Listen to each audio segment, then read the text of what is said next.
picture. The real big St. Louis sports picture. It's BK and Ferrario on 101 ESPN.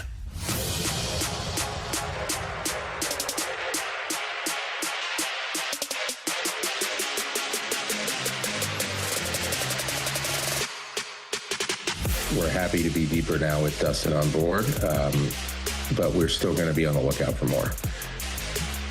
When that happens, who it is, whether it's by a free agency trade, I don't know. But, we still want to make sure we're insulated for the season, and that, especially as we continue to hunt opportunities to add young talent to this core, that's not going to stop. We're going to keep doing that, and hopefully there are opportunities that line up for us as we go through the offseason. That's the voice of Chaim Bloom last week when he was holding the press conference for Dustin May, who signed the contract with the Cardinals, the former Red Sox, signing the contract with the Cardinals. Fast forward a few days later, it's the move we all were expecting. Willson Contreras being traded to the Boston Red Sox, and the Cardinals getting a few pitchers in return. Welcome, everyone, into a Monday edition of BK and Ferrario. And it's the week of Christmas because it's me and it's Bradford Bruns. Our boy, Tanner Hendrickson, T-Bone, he is on vacation this week and next week. And BK's son is going through a little bit of a sickness today. So he is out, but BK is going to join us in the 12 o'clock hour up on Airlink. We've got Jeremy Rutherford coming in studio at 1 o'clock. He's going to hang out for a couple of segments. So we've got you covered this afternoon with a fully loaded show with a lot of content, Bradford. And let's start with the big one. The Cardinals making the trade of Willson Contreras to the Boston Red Sox. I said it at the top. It's the deal we were all expecting. I think BK, Tanner, and I were predicting this for the last couple of weeks. Willson Contreras was most likely going to get moved with all of the noise coming out of, could the Cardinals be looking to move him? Would he be interested in a trade because he's got that no-trade clause? And in a matter of days, we saw Willson Contreras go to the Boston Red Sox. And in return, the Cardinals get 3 pitching prospects. One of them, who is at the major league level last year, dealt with a little bit of an injury. He comes in return, but the prized possession, I guess I should say, in this deal was a 19-year-old, and I hope I don't butcher this, Yoiker Fajardo. Well done, sir. Did I nail that? Man, there's a lot of letters in there. But One take. He's a 19-year-old right-handed pitcher, 6'3", who was pitching basically in their the lowest level of minor leagues last year with the Boston Red Sox. But everything from the expert analysts look at this as that's the lottery ticket. Yeah, he seems to be the crown jewel. And I also don't want to discount, Alex, the fact that you are acquiring as well a ready-made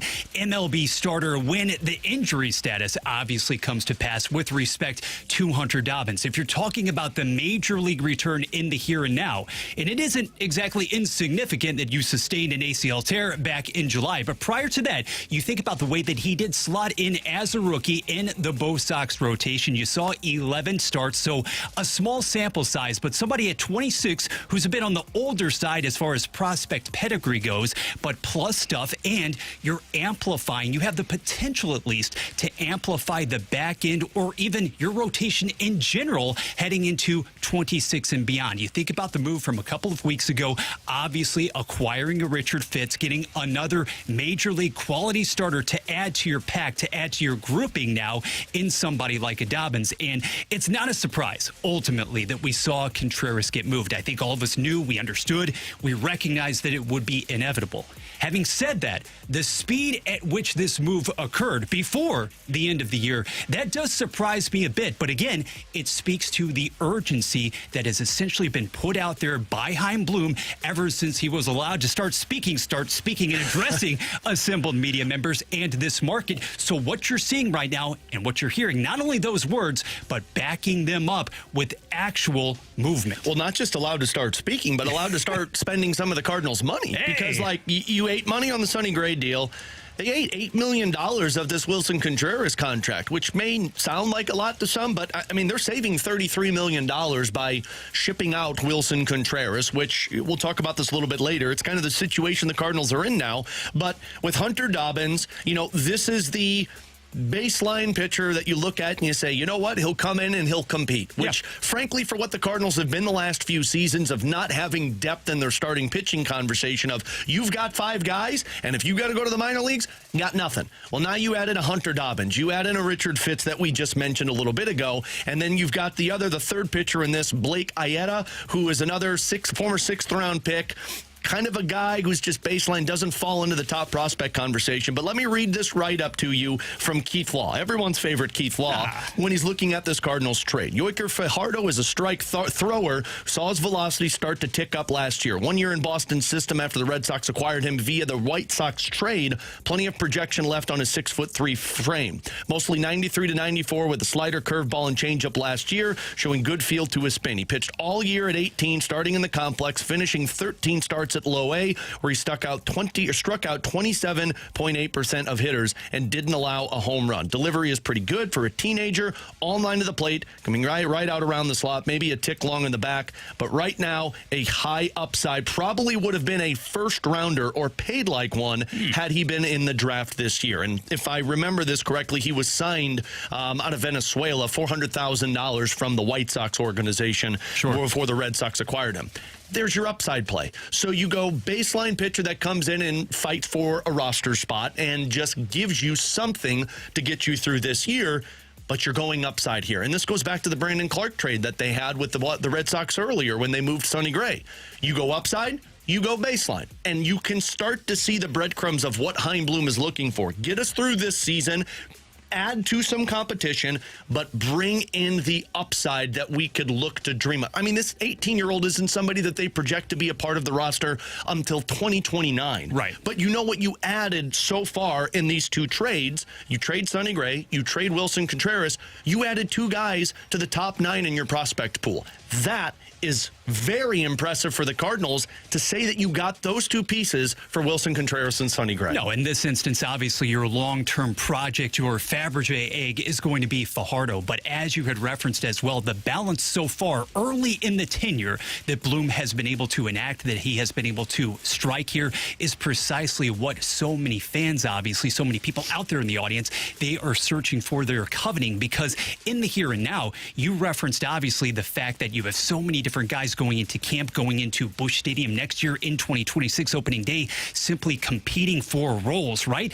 Outside of a Matthew Liberatore. And I think you could still, given the way in which last season finished for the lefty, you could lump him into the same category that virtually nobody is assured of a spot. And going into an uber transitional season, an uber transitional campaign, why would you want anything else? When you think about the assets that have been required in the here and now, and you balance those with the long-term returns on the investments. Right now, as we sit at the tail end of the year, no, it may not be that appetizing when you think about, okay, what are your prospects of competing from day one in 2026? But you can start to see a path that is already being carved out by the front office. This is all about the future. And I know people don't like to hear it, but I do think it's at some point you have to come to the realization that this is going to be a dud of a year. Yeah. But you're building this so that in 2027, 2028, 2029, you start to see you reap the rewards of what you acquire in these trades. And again, I like the fact that Chaim is going for these high upside plays. I mean, to get 2 guys that have strikeout stuff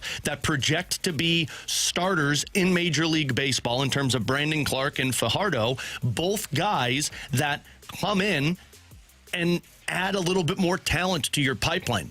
And all of this, by the way, is with Wilson Contreras and Sonny Gray, who probably a year ago, I don't think anybody would have expected them to get anything in return for you. And you didn't have to eat a whole lot. Like, this is why I'm looking at this from the 10,000-foot view and saying, like, man, Chaim Bloom is pulling off some stuff that I just didn't know was possible for the Cardinals, and they still have their best asset in the system that they can trade in Brendan Donovan. So this could come down as the offseason that you look at and you say, yep, that was the jumpstart behind Bloom. Precisely, because you've got those 2 big pieces. You've been able to offload or unload them, but waiting in the wings that other shoe to drop, or so you hope, depending on the return. Many different suitors out there for Brendan Donovan. It does bring in a way, though, Alex, to a close a 3-year chapter for Wilson Contreras, somebody obviously who was highly coveted by the Cardinals at that time, positioned as, and I would say unfairly so, as the heir apparent in some respects, right, to a Yadier Molina. Now, a lot of things conspired against a Wilson Contreras. You're not even talking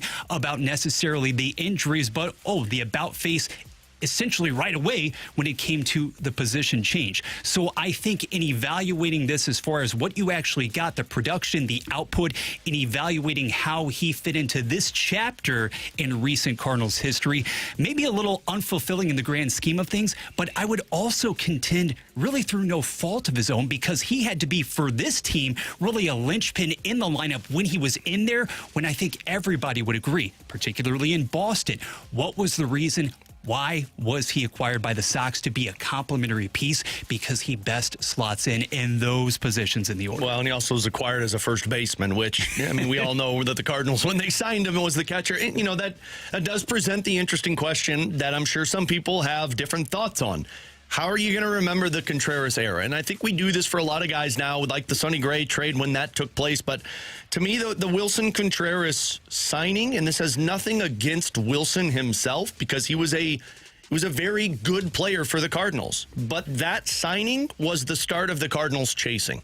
It was coming off of the 2022 season where Albert Pujols went on that great run towards the end and helped the Cardinals get into the postseason, and they fell flat. I hated to admit this for the longest time, but I feel like I'm here now. It's very similar to what the Blues are doing right now, right? Where they had a great year last year and it felt like they were chasing a little bit. That's what Wilson Contreras signing was. They wanted to go get another bat because they knew Albert Pujols wasn't going to be back. You went after a catcher because Yadi was gone, and none of it played out to the ideas that the Cardinals were looking for. They underperformed for 2 straight years. Although Contreras was a very good player for the team, the roster wasn't in any shape to go out there and get Wilson Contreras. So, good season for him.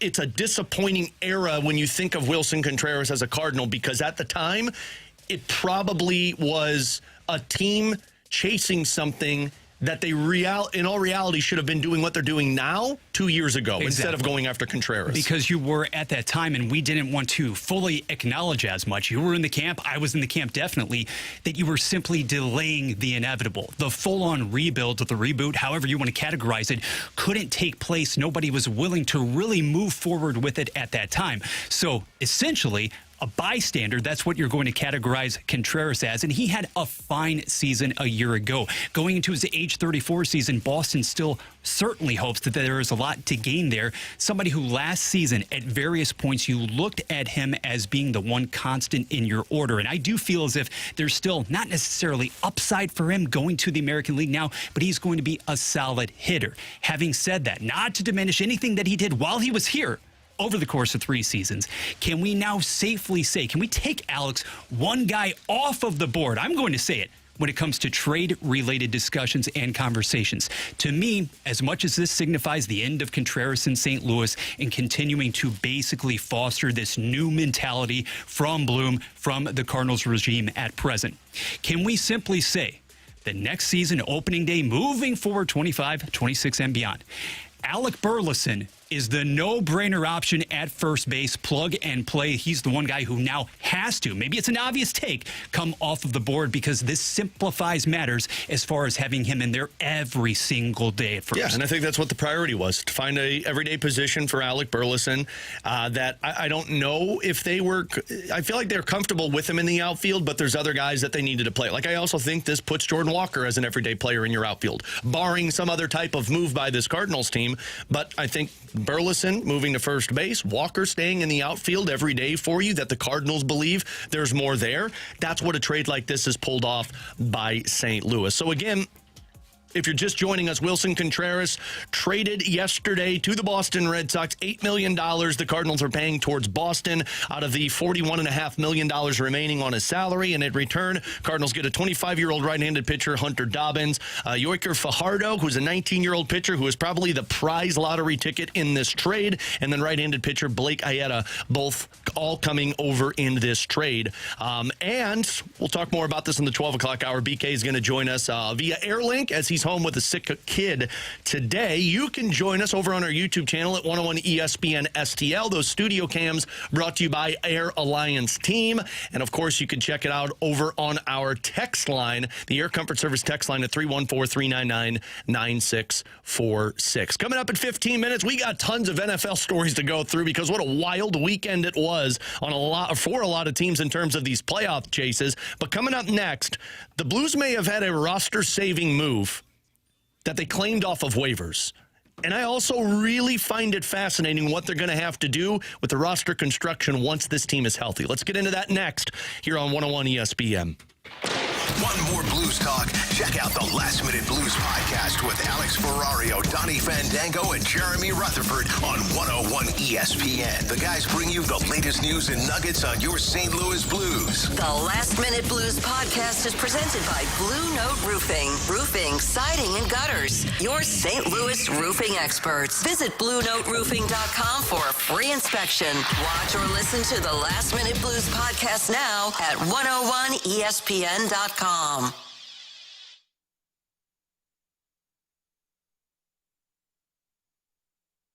Hey, football fans, picture this. You bet on your favorite player to score the first touchdown in the game, but his teammate scores instead.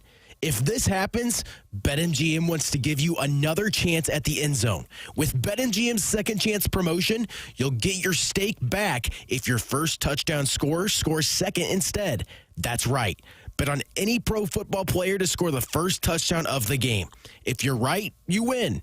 If your player scores second, you get your stake back in cash. With BetMGM's second chance offer, you have a chance to keep the fun going after the first player crosses the goal line.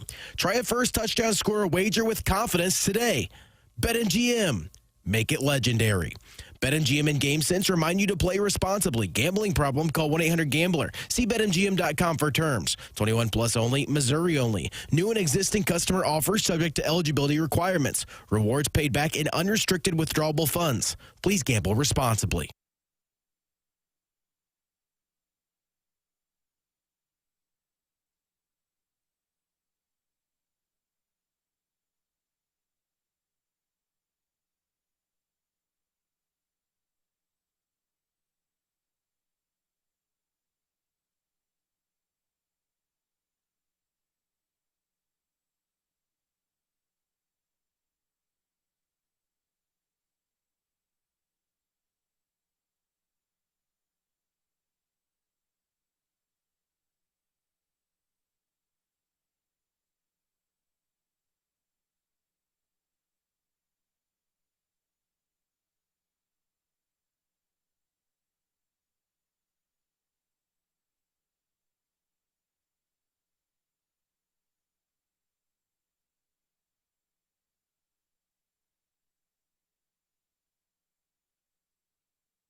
We're right back to more of it. It's BK and Ferrario on 101 ESPN.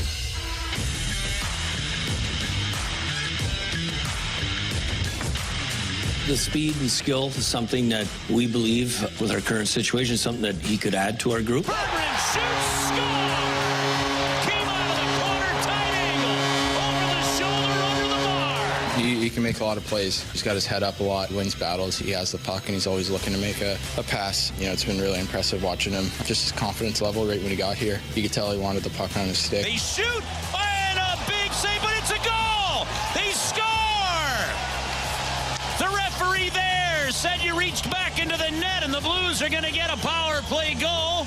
Berggren with the goal. I thought he was good. Offensively, I thought they were dangerous. One of the more dangerous games they've had all year. Of course I'm going to put a package together for Jonathan Berggren. Why wouldn't I? The guy's got points in 2 of the 3 games so far that he's played. As the Blues picked up a win over the weekend against the Florida Panthers, they've won 2 of the 3 since Berggren's been on this roster. And on top of that, he's playing on the top line with Robert Thomas and Pavel Buchnevich. Along with Bradford Bruns, I'm Alex Ferrario. You've got BK and Ferrario here on 101 ESPN. So people know me. Bradford is the guy that makes a lot of bold statements about the Blues, right? No doubt. I swing for the fences. Hull and Oates is what everybody remembers with Hoffman and Thomas.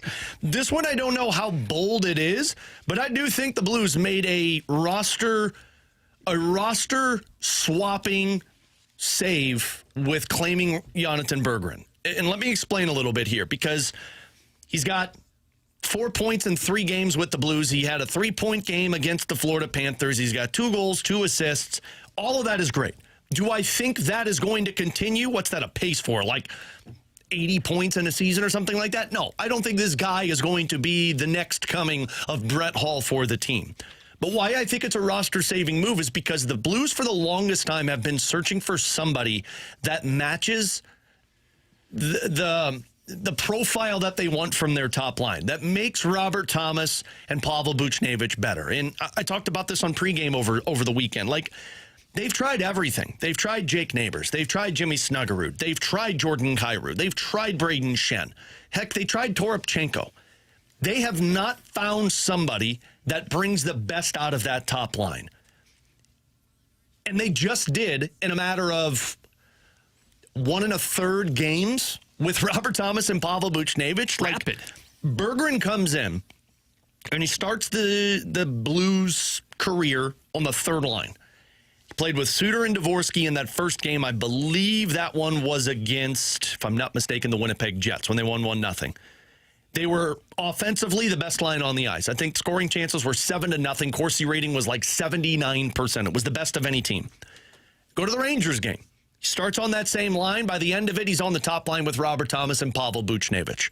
At the end of that game in the 3rd period, Robert Thomas had 5 shot attempts. 5 shot attempts. He had 4 shot attempts in the first 2 periods. Then you go to the Florida Panthers game. Berggren up on the line with Thomas and Pavel Buchnevich. Robert Thomas is a 3-point game. Pavel Buchnevich has 2 assists. That line was the best offensive line, a Corsi rating of 89%. Again, I'm not acting as if this guy's going to become a Hall of Famer, but what is he? He's a spark plug for your top line. And I went back through and looked at some of the waiver claims in the NHL over the last few seasons. There's not a lot that move the meter in terms of how your team is performing. The one that came to mind, if people remember this, was when the Seattle Kraken claimed Eeli Tolvanen off of waivers from the Nashville Predators. He had 2 goals in 13 games, comes over, first season with Seattle, he scores 16 goals and has 27 points. I do wonder if Berggren can be that for the team. And if anything, it's going to get the better of Robert Thomas and Pavel Buchnevich. I mean, he does everything right now. He hounds pucks. He wins battles. He finds the net front presence. He can make passes at an elite level, and he's got a good shot. I don't know what else you would ask for from a guy who's claimed off of waivers that comes in, get a second chance at life, and goes into that top line and has success. And basically, he's synonymous with all of the things that Jim Montgomery outlined after that 4-goal win on Saturday night against Florida. You're talking about actually having been able to go out on the road, no less, against the defending Stanley Cup champions, against a team that had won 7 of the past 8, and come through with a 60-minute effort with a focus on the details and the habits, all of these natural, obligatory things that fans have been basically bemoaning the Blues not possessing and not showcasing so far this season.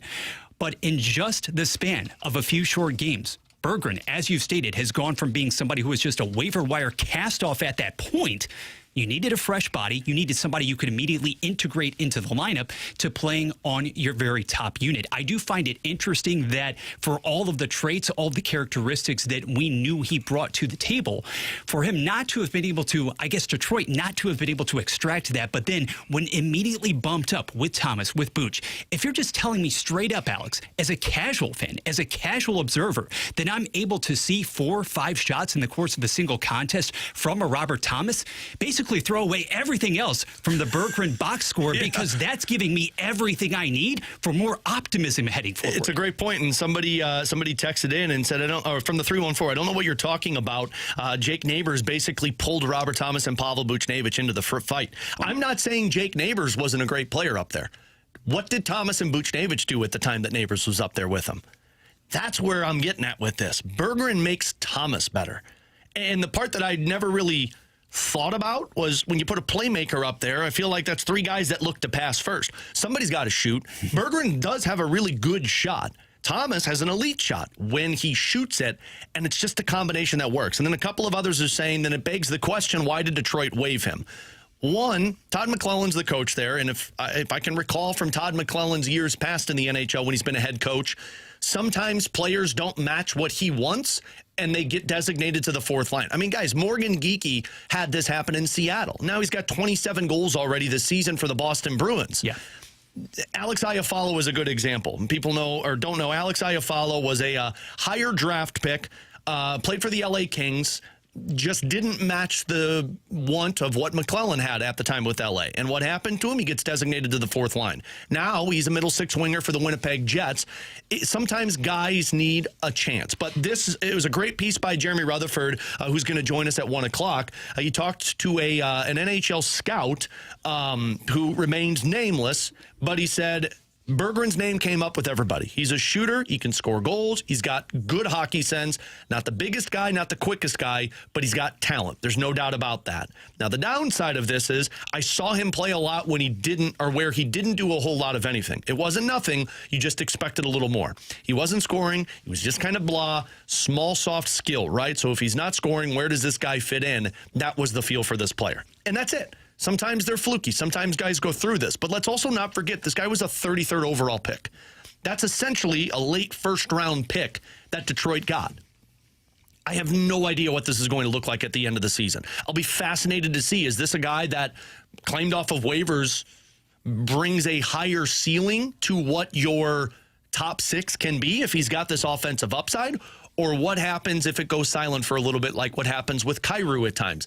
Then do you start to see the true colors of this? But for right now, take all of this because the team's playing better and you're getting more out of Robert Thomas. Now, I also, Bradford, created a little bit of a stir on social media Saturday night. No.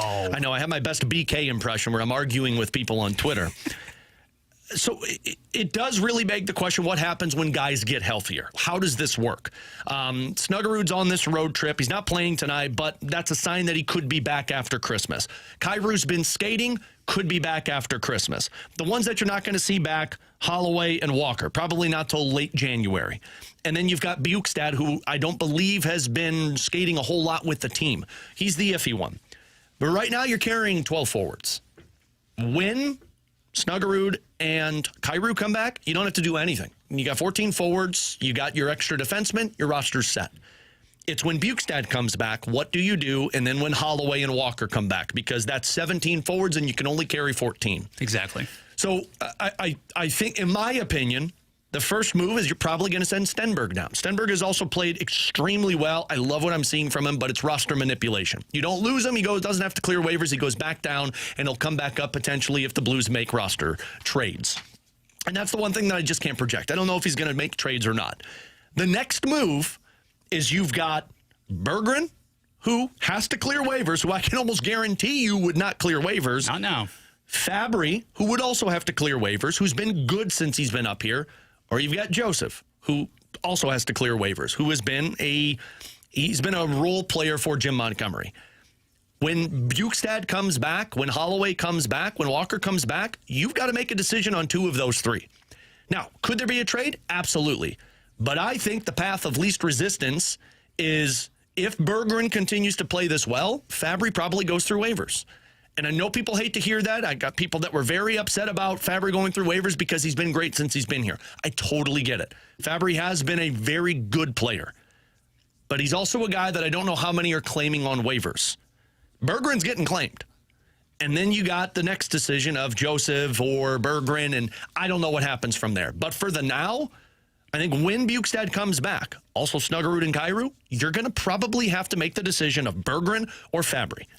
And it's pretty funny how in the span of essentially 1 week, we've gone from clamoring about the addition, obviously, of Robbie Fabry in the hopes of bringing stability, if nothing else, to your mix, right? To now talking about and praising the upside and the potential there, the raw upside of a Berggren. And I'm with you on that point, Alex, because if you're thinking about long-term, the ways in which to best maximize your talent and your grade A performers, it goes back to our initial premise here to begin this segment. Are you doing the most to enable, to empower a Robert Thomas, a Pavel Buchnevich? And I'm interested in your take as well, based on, yes, the limited, admittedly, the small sample size so far.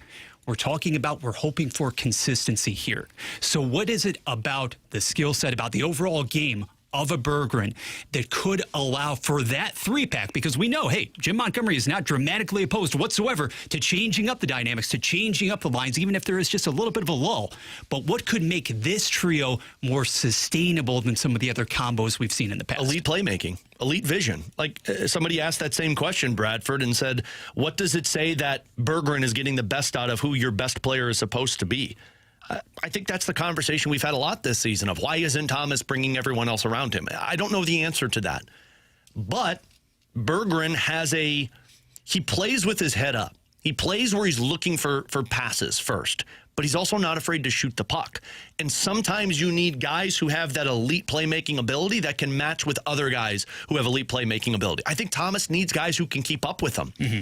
And it's why if you go back, and I did this for pregame on Saturday, and I looked at the best roster, the best line combinations that Thomas has been a part of, the best one was Robert Thomas, Vladimir Tarasenko, and Pavel Buchnevich. And why what? Well, you'd say, well, Pavel Buchnevich is the same guy. Yeah, but Vladimir Tarasenko, one, had an elite shot, and two, Ken Hitchcock used to say it all the time, was a better passer than he was a shooter. Mm-hmm. He's got elite playmaking ability. So you need elite minds playing with elite minds to get the best out of them. And then the other one I'll address before we get to NFL quick hitters on the other side, this sounds an awful lot like Jakub Vrana. Stop getting overly excited. To me, this is nothing like Jakub Vrana. Jakub Vrana, from the moment he joined the Blues, had the offense. That was without question. He scored, 10 goals in his first season. He was a liability defensively. He did not know how to play the puck in the right areas. He did not know how to play on the other side of the ice. That's the other part that's been impressive. Berggren can play defensively just as well as he can play offensively. So, again, I'm probably too far out over my skis. I might be eating crow in 2 weeks. But for now, Berggren looks like a competitive player that wants a second chance, and he's getting it, and he's making guys around him better, which could be a massive waiver claim for Doug Armstrong. And also, let's not forget Alexander Steen, who's going to be the president or the general manager going into next season. We'll get more of your Blues conversations and questions. We'll have questions and answers in 15. You can send us your questions at 314-399-9646. Also over on our YouTube channel at 101 ESPN STL. Jeremy Rutherford is going to join us in the 1 o'clock hour. We'll get his thoughts on Berggren and more. But coming up next, we've got NFL quick hitters, including, does it seem like we have a new best team in the AFC? And you are not going to believe when we bring up the team that we're going to bring up. So that's next. BK and Ferrario here on 101 ESPN. 101 ESPN has your shot to score a signed puck autographed by Blues forward Jake Neighbors. Neighbors to the goal. Shoots. Score! Enter to win now at 101ESPN.com or on your 101 app. Powered by Dobbs Tire and Auto Centers.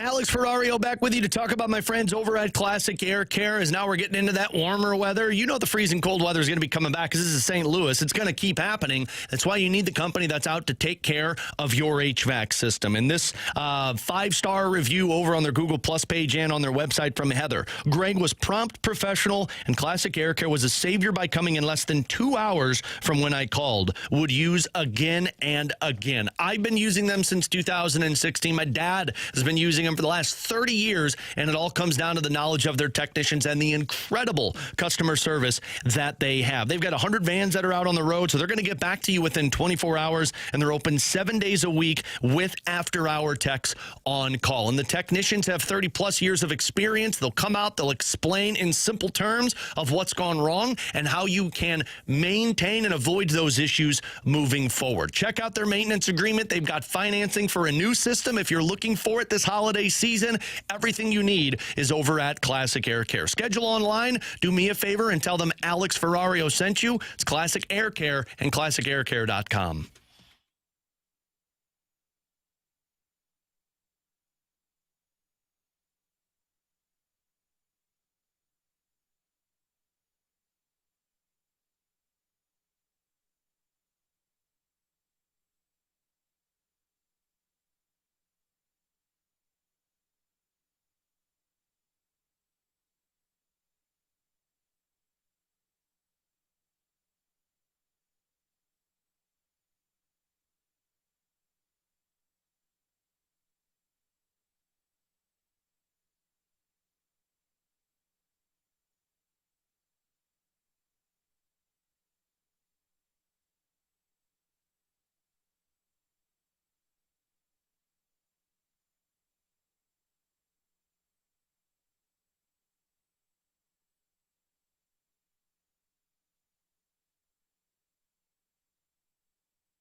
This is Matthew Kessel, and today is Blues Game Day on 101 ESPN. Blues Game Day on 101 ESPN is presented by Buffalo Wild Wings, the ultimate arena for wings and wins.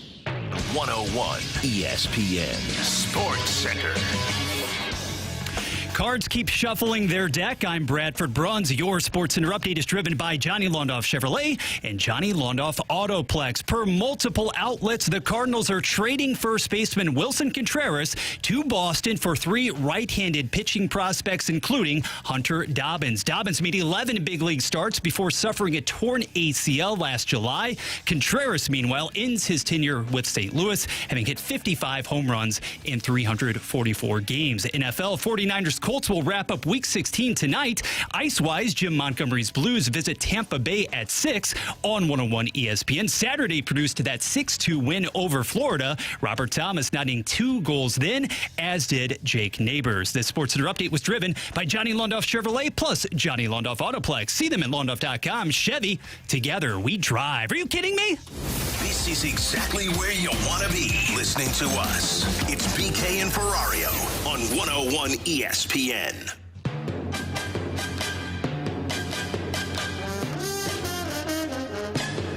At the 10, ETN out of the backfield. On the edge, the cutback, the broken tackle, the touchdown for Jacksonville.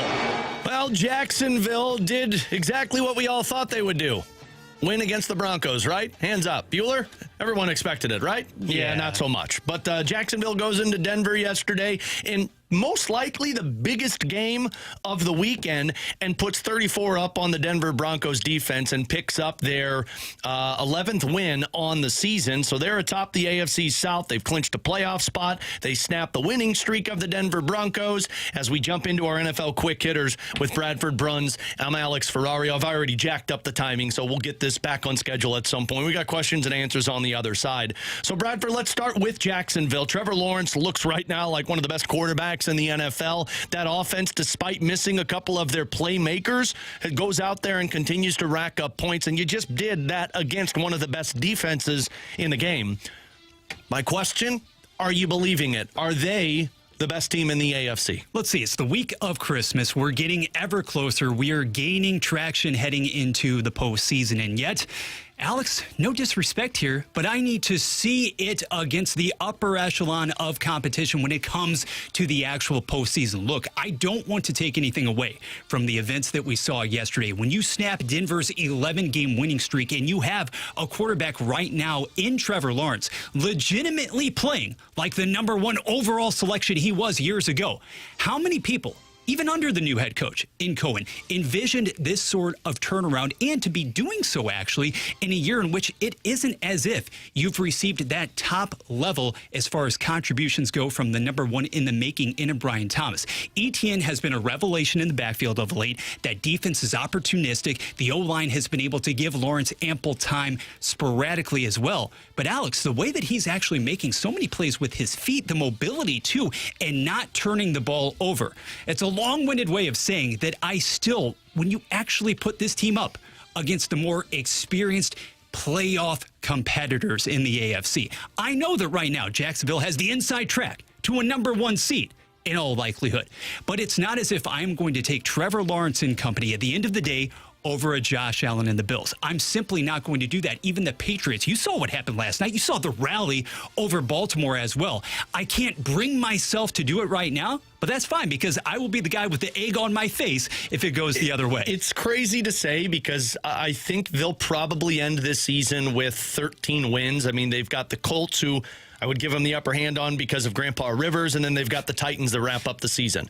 It's weird to say that a team that'll have 13 wins is probably 4th on my list of real Super Bowl contenders. I'm with you. Because I think the Bills are my still number 1 team to win the Super Bowl. And I know that's insane to say, but I'm not going to discount Josh Allen. I'd have the Patriots there, who we'll get to momentarily, second, and then I'd actually put the Texans above the Jaguars.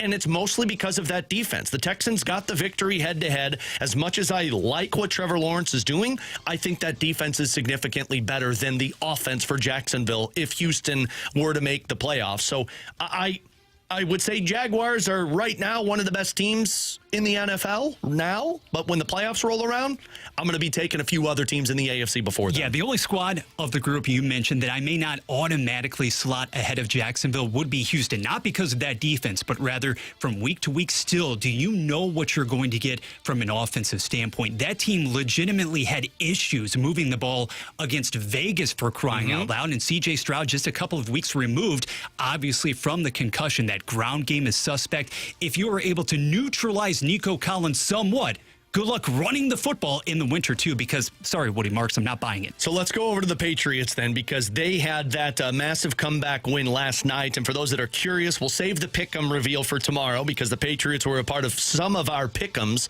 We'll save the pick'em for tomorrow once BK gets back and do the reveal there. But it was a massive win for New England. Jackson goes down. The comeback is what I was really impressed by. And I think they said something interesting on the broadcast last night that, the Patriots may have needed to get knocked down like they were against the Bills to bring out their best potential. As great as Trevor Lawrence has been, I think Drake May has been even better. He's just got both. He's got the factors. He's got the ability to run. He's got the ability to make the throw.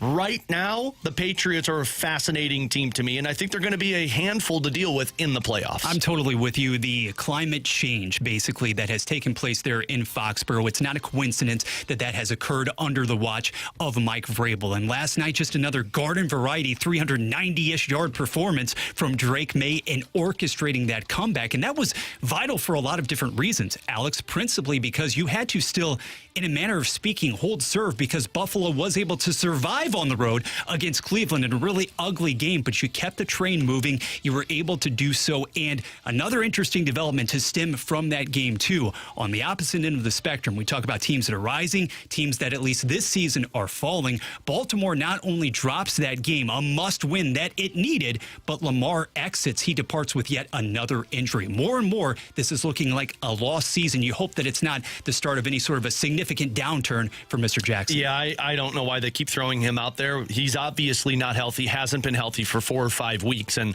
I know why, because it's your best chance at winning the playoffs, but he's a broken man right now, and there's no point of continuing to risk any future or further injuries for Lamar. Let's do one more before we get to questions and answers on the other side. BK is going to join us for questions and answers. The Detroit Lions, brutal way to end that game. I still don't believe that was offensive pass interference, but whatever.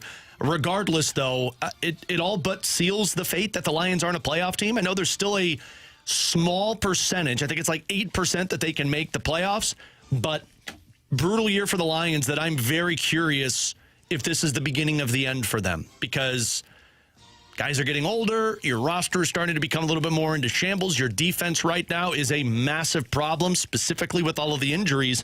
It'll be fascinating to see what the next couple of years look like for Detroit. You hope that last year wasn't their best year. Yeah, if for no other reason, you could be seeing the end of this iteration of the Lions, a la the Kansas City Chiefs. Okay, let's just be frank and upfront about it, because I always maintained, Alex, entering this season, that Ben Johnson's departure would be felt in a seismic way. And it was all cute and good a few weeks ago when Dan Campbell took over the play calling duties, and everybody was heralding that development because we thought, hey, he's your boy and mine, Jahmyr Gibbs. All right, let's do it. It's going to be a bonanza as far as touches and carries.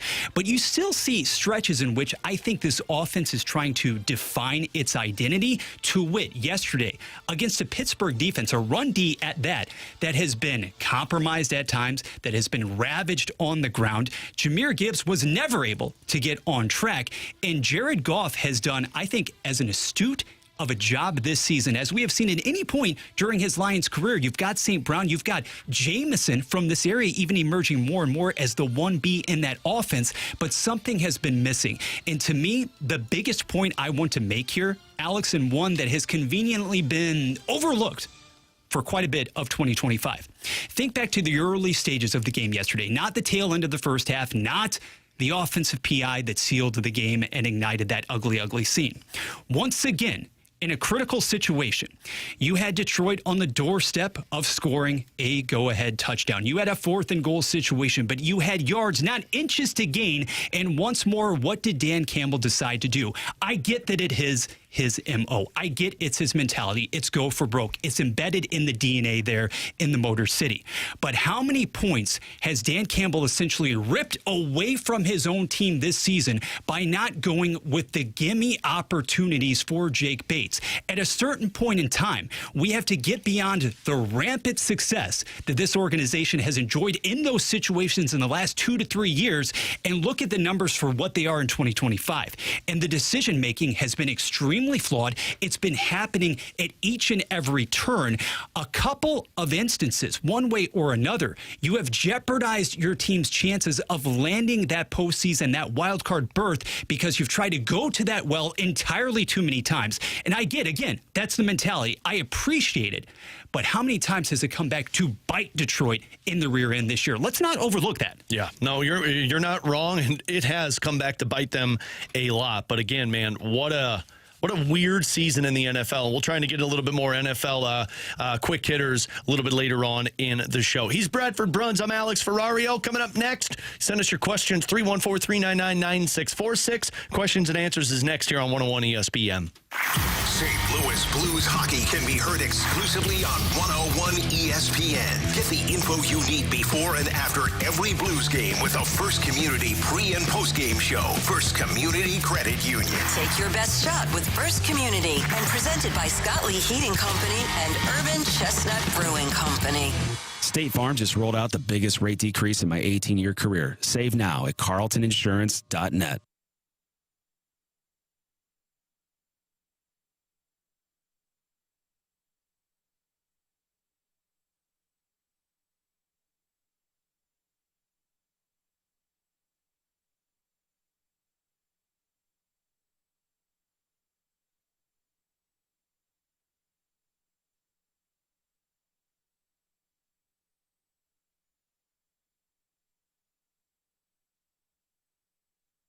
Alex Ferrario with you to talk about our friends over at Underdog. You know it's the spot that BK and I look for all of the action this holiday season. And with football season in full swing, Underdog is the best place to get in on everything. They've got Monday Night Football tonight. You've got the Colts and 49ers. So I'm opening up the app. And look, it's Underdog Unwrapped season. You're going to unwrap tons of promos throughout this holiday season. They've got boosts, gimme picks, deal reveals, and even some surprises sprinkled in. So you go over there, check it. I unwrapped 40% profit boost for my play tonight. I'm looking at higher on field goals made by Groupie. I'm going higher on receiving yards for George Kittle, lower on passing yards for Phillip Rivers, and higher on rushing yards for Jonathan Taylor. All of that with my profit boost gives me 11-1 odds. So it's easy to use, and you could win up to 5,000 times your cash. Download the Underdog app today. Use promo code BKO to score $75 in bonus entries when you play your first $5. That's promo code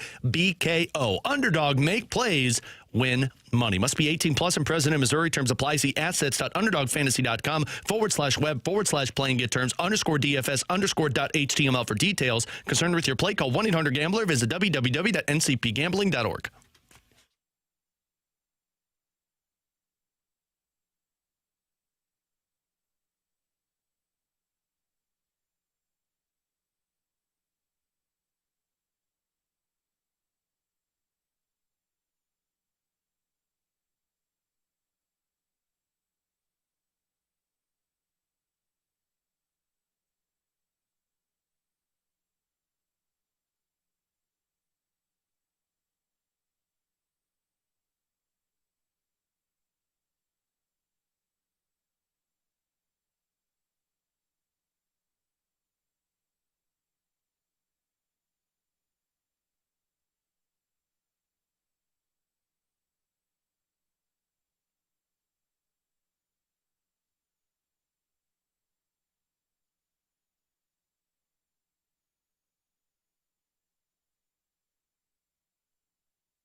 St. Louis. It's BK and Ferrario on 101 ESPN. You've got questions, we may have the answers.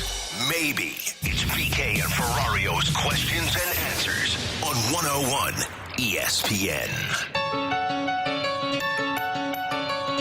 314-399-9646. That is our Air Comfort Service text line. Also up on our YouTube channel at 101 ESPN STL. Shout out to the Graveyard, who's over there having a great time here on a Monday afternoon. We've got questions and answers. BK is going to join us coming up in our next segment. Talk a little more Cardinals after the trade that they pulled off with Wilson Contreras going into the Boston Red Sox. And that leads us to the first one from the 314. Guys, do the Cardinals realize that there are other teams than the Red Sox? I think they're very aware that there are other teams than the Red Sox. I don't expect Brendan Donovan to get traded to Boston. Nah.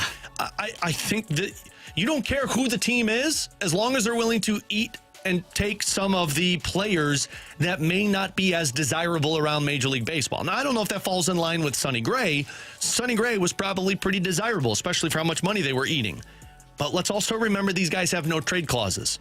And if they're willing to go somewhere that the Cardinals say, hey, we can actually get a pretty good return. And, oh, by the way, the guy making this decision is very aware of what they have in their minor league system. Man, I don't care where you trade these players, as long as you're getting the best return you can. Play the hits right. If you have that pre-existing relationship with Mr. Breslow, what's the big deal here? And do you really trust anybody else to identify another organization, another system in which you have more confidence in terms of finding and locating guys who may not be grade A prospects per se, but definitely can build out your system and give you some assets in the here and now and moving forward? From the 801, should we really be considering trading Kyrou so that they can keep Robbie Fabry?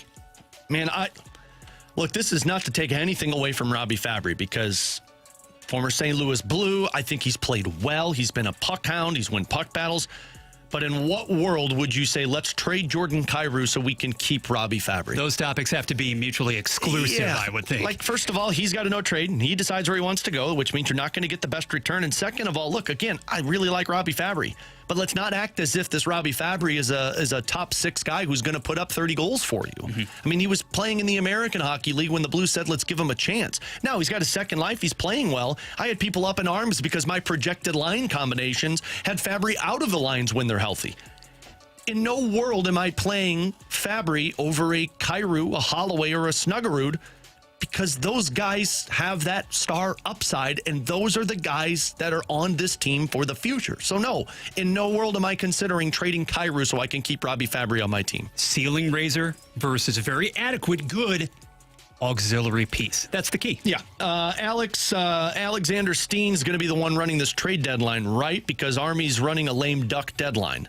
No, I actually believe the opposite. Doug Armstrong's running this trade deadline. But this isn't Doug Armstrong is doing it and Alexander Steen is hiding in the basement like Chaim Bloom was. Doug Armstrong addressed this with JR. Steen has the same input on these trades as Doug Armstrong does. Now, Doug Armstrong has the trump card of, I'm going to make this call. But Steen is a part of these conversations. Next year, the offseason, July 1st, is when Alexander Steen is the one taking things over. Mm-hmm. You're working hand in hand, essentially, and then turning over the keys for real, moving ahead. Now, let's also address the obvious. Steen had a major part in saying, let's claim Bergeron.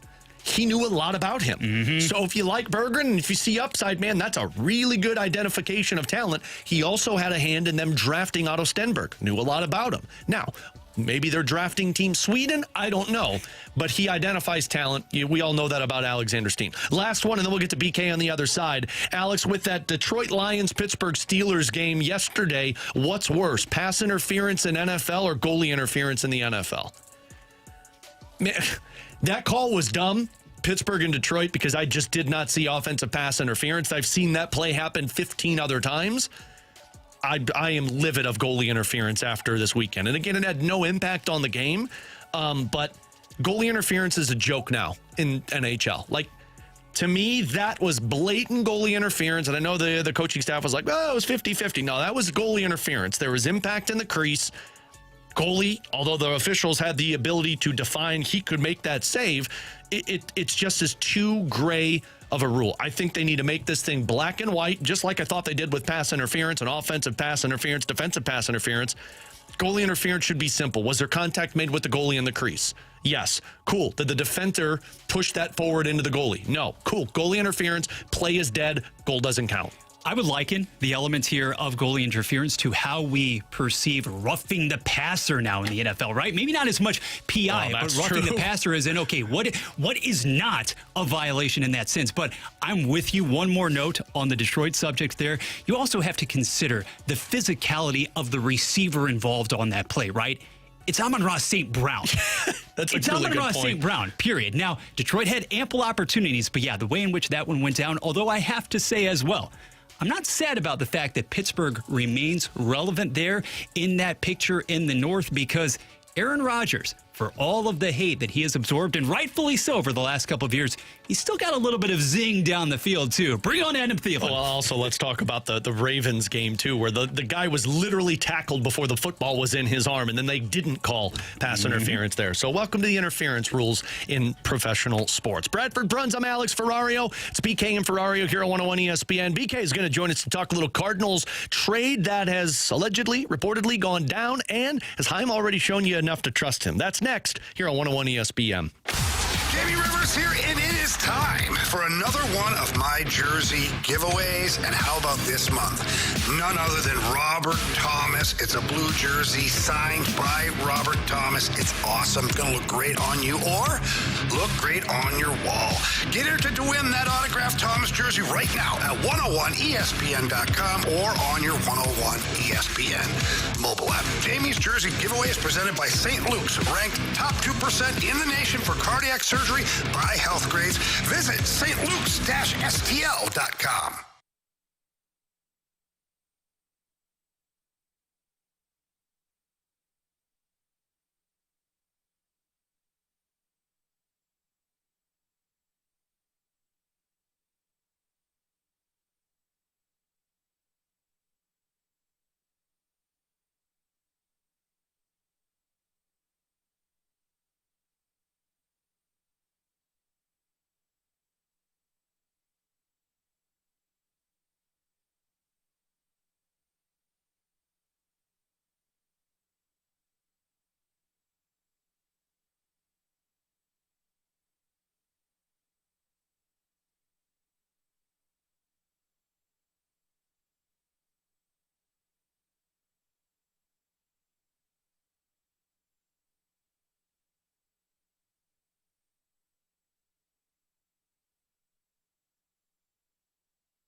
WXOS, WXOS HD1 East St. Louis. 101 ESPN is driven by Auto Centers Nissan, home of the lifetime warranty and 30-day return.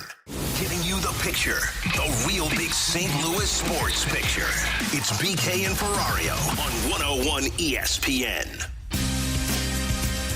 Along with Bradford Bruns, I'm Alex Ferrario. BK and Ferrario here on 101 ESPN. A little bit more baseball news to pass along to you. John Morosi reporting this a little bit ago. Left-handed pitcher Jared Schuster has agreed to a minor league contract with the Cardinals that includes an invitation to spring training. Morosi goes on to say the Cardinals listening to trade offers for multiple veterans. Schuster has a good chance to make the opening day roster. He's a former first-round pick back in 2020 from the Atlanta Braves. Last few seasons, he has pitched in the minor leagues for both the Braves and the White Sox organization. Last year, started 2 games for the White Sox, went 15 2/3 innings for Chicago. And that leads us to welcome in our good buddy, Brandon Kiley, good BK, who is off today because his son's dealing with a little bit of a sickness, so we've got him covered. But BK, man, you decide to take off. Contreras gets traded. The Cardinals make more signings. Seems like you might be BKOing for the positive here for the Cardinals. I guess. Thanks for having me, man. Apologies for the situation with my son. He seems to be doing great. He's doing A-okay. If anybody hears him in the background, I apologize. I just wanted to give my take on this because I've been a little surprised by the reaction among at least online Cardinals fans. And that's an important disclaimer here. Twitter is not real life. And it's a dangerous place. I don't think it's fully representative of how the fan base feels. That being said, I've been surprised by the number of people that have said something to the effect of, this wasn't enough. This is not the kind of return that you should be looking for Wilson Contreras. And what did people expect? This is what it looks like when you trade a veteran with big money on their deal. You get, a high upside, far away player that has no floor. There's no guarantee that he ever reaches the big leagues. And you get a low ceiling back end of the rotation starter who's coming off of the torn ACL, who will probably be a long-term big leaguer, but almost certainly will never be anything more than a number 4 starter on a good team. This is what it looks like when you sell and you are going into a full-blown rebuild. And I'm not trying to lecture anybody. I'm just saying, this was always the expectation. The Cardinals are going to be quite bad next year, most likely. I think the rotation might strangely be better than it was last year, but they're probably going to be a pretty bad baseball team. And I think Chaim Bloom knows that. And I think Ollie Marmol knows that. And the goal is not to maximize whatever the team is going to be in 2026. For the first time in a really long time, the goal is to build up a championship contender in 2027, 2028, or beyond. So none of this surprised me. I actually thought the return was pretty good, all things considered. I was heartened by, once again, the ownership group deciding to eat some of the money on this deal. And yes, I understand they didn't. Sorry. No, that's why they didn't BK's get upset. Anybody with superstar level talent, but they were never going to in this deal. This is why we've talked so much about trading Brendan Donovan. He's the one that can get you the big return that Cardinals fans are hoping and waiting on. Well, and I saw this last night, BK. It was baseball trade values, which take for it what you be. But they tweeted this out. They said the Red Sox acquiring Wilson Contreras in exchange for the 3 players that they did. It was a deal that was rejected by their model as an overpay by Boston. It's not considered to be Wilson Contreras an elite player. He's a good hitter, valuable or least valuable defensive position, and is owed $36.5 million. Personally, I actually think this was I don't want to say steal by Chaim Bloom, but you had the high upside in Fajardo. You get the player that goes into the competition for your rotation with Hunter Dobbins, and it does feel a little like that Sonny Gray trade may have gotten people over expecting on the return, because Sonny Gray, although he's been very good, I don't know if people would value him as an elite pitcher, and he gets back a top 100 player. So other people see this and say, oh, well, you should always get back top 100 players if you're going to trade somebody off of your roster. Wilson Contreras was never going to get you back that in return. But what he did was he made you deeper on the starting pitching rotation now, and he gave you an upside prospect that I think I saw Keith Law say on The Athletic has first-round pick value if he was in this year's draft. Yeah, and even if you don't value him in that way, like I've seen some mixed reviews on him. He doesn't have big-time velo. We'll see what he ultimately becomes. The likelihood is he ends up becoming like an interesting and promising, but maybe never ultimately reaches his ceiling type of a pitcher. That's how this works with prospects. And that's the downside of trading proven, established veterans for long shot, young prospects that are years away from reaching the major leagues. You're playing the odds game. And what they're doing is they are adding an arm in all of these deals that they've made so far. They're adding an arm at seemingly different levels of the system. They're adding an arm that's already at the big league level. They're adding an arm that kind of fills into that donut hole of their system in the middle range. And then they're adding an arm that is like 3+ years away from reaching the big leagues. And that's all valuable. Being able to add multiple arms and having, even if it's a 10% hit rate on all three of them, if you do that enough and you keep stacking the odds in your favor, eventually some of these guys are going to work out. And I also really like the fact that they got Dobbins in this deal, Alex. You mentioned the Sonny Gray return. Part of what they're doing is adding young players with club control that can be back end of the rotation starters. And experience. How many times have we talked? Sure. And how many times have we talked about this in recent seasons where the Cardinals are paying tens of millions of dollars for back end of the rotation starters like Miles Mikolas and Lance Lynn and Kyle Gibson. And when you're doing that, it eliminates that payroll. There's an opportunity cost of not having that money available for a front end of the rotation starter. So instead of paying, Sonny Gray 2.0, two Sonny Grays, $30 million a year, instead you're getting one Sonny Gray and then Lance Lynn and Kyle Gibson. If you had that version of those starters internal, young players, you would be able to then go out and get that second Sonny Gray as the lead man for your rotation. So the other thing that these guys allow you to do, if you decide 3 years from now, hey, we've figured out our rotation, we've got a surplus here, just trade from it. You could trade Hunter Dobbins 2-3 years down the road, and he becomes a trade chip that gets you something more meaningful. And you package a few of these arms together to go get you more. The Cardinals are right now where the Blues were in asset accumulation mode. It's going to suck. This part is not fun. You see veteran players that are quality guys that are leaving the team. They're going elsewhere, and they're going to make them better. Willson Contreras is going to be a good hitter next year because he's always been a good hitter. And it's entirely possible you get nothing back in return that impacts your team in any kind of a meaningful way for the next year or two. That's entirely possible because Dobbins is coming off of a torn ACL, and we just don't know how he's going to recover from that. That's life in the rebuild mode.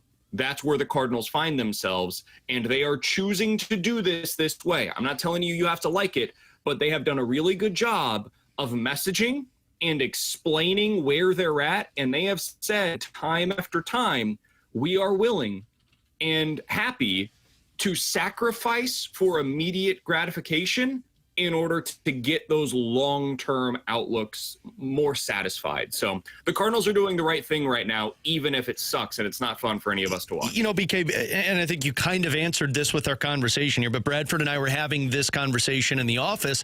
If Chaim's already shown you enough to trust him through this rebuild, and I mean, I didn't expect much in return for Sonny Gray or Willson Contreras. And again, for anybody that's looking at it, maybe you value it a little, maybe you value it a lot.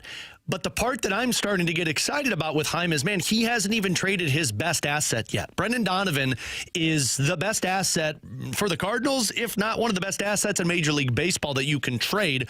We've already established that he's looking for younger pieces that don't necessarily need to be close to the Major League roster. And he's already found a way to acquire a couple of top 100 prospects in that Sonny Gray deal. You get a lottery ticket and a guy who's a Major League value player. Again, I know it's early and I know it's one off season. Things can look very different if none of these guys live up to expectations. But at least for the now, with the potential of what they could get back in Brendan Donovan, man, I have gotten a lot more trust for Chaim than the trust that I have had for John Mozeliak in the last 5 years. Yeah, I don't know, man. I mean, they're committing to a direction, and so for that I appreciate it. But this is the easy part. Like, we talked to Doug Armstrong, what was it, 2 off seasons ago, Alex, and we asked him, like, is there consideration to tearing this thing down to the studs? And he's like, I could do that. That's easy. Finding the assets in return for our good players, that's simple. The hard part is building it back up. So I think the process has been pretty good. I think he's messaged it well. I think based upon, everything we know about these prospects, which is limited knowledge, let's be real here, it seems as though they've done a pretty good job with their return and maximizing what they're able to get back. That being said, man, we're still very much at the front end of this thing. Like, we are in, if there are 6 stages to a rebuild, we're literally in stage 1 right now of what this is going to look like. So I'll go ahead and give this some time before I say he's earned the benefit of the doubt, or that I'm more on board today than I was 2 weeks ago. I wouldn't say that my opinion on the matter has changed at all. I think they're doing exactly what we should have expected them to do. And the next step in this process is seeing what the Brendan Donovan return is going to be. And then ultimately finding out if these guys can play, because that's how the Chaim Bloom is going to be judged. Man, the return is not, it's going to have to be really good for people to be on board if people weren't happy about the Wilson Contreras return. So I will have to wait a little bit longer on that one. BK, we won't keep you much longer, man, so you can get back to the sick kiddo, but we're going to talk college football on the other side. I am curious your thoughts on the Mizzou offensive coordinator hire.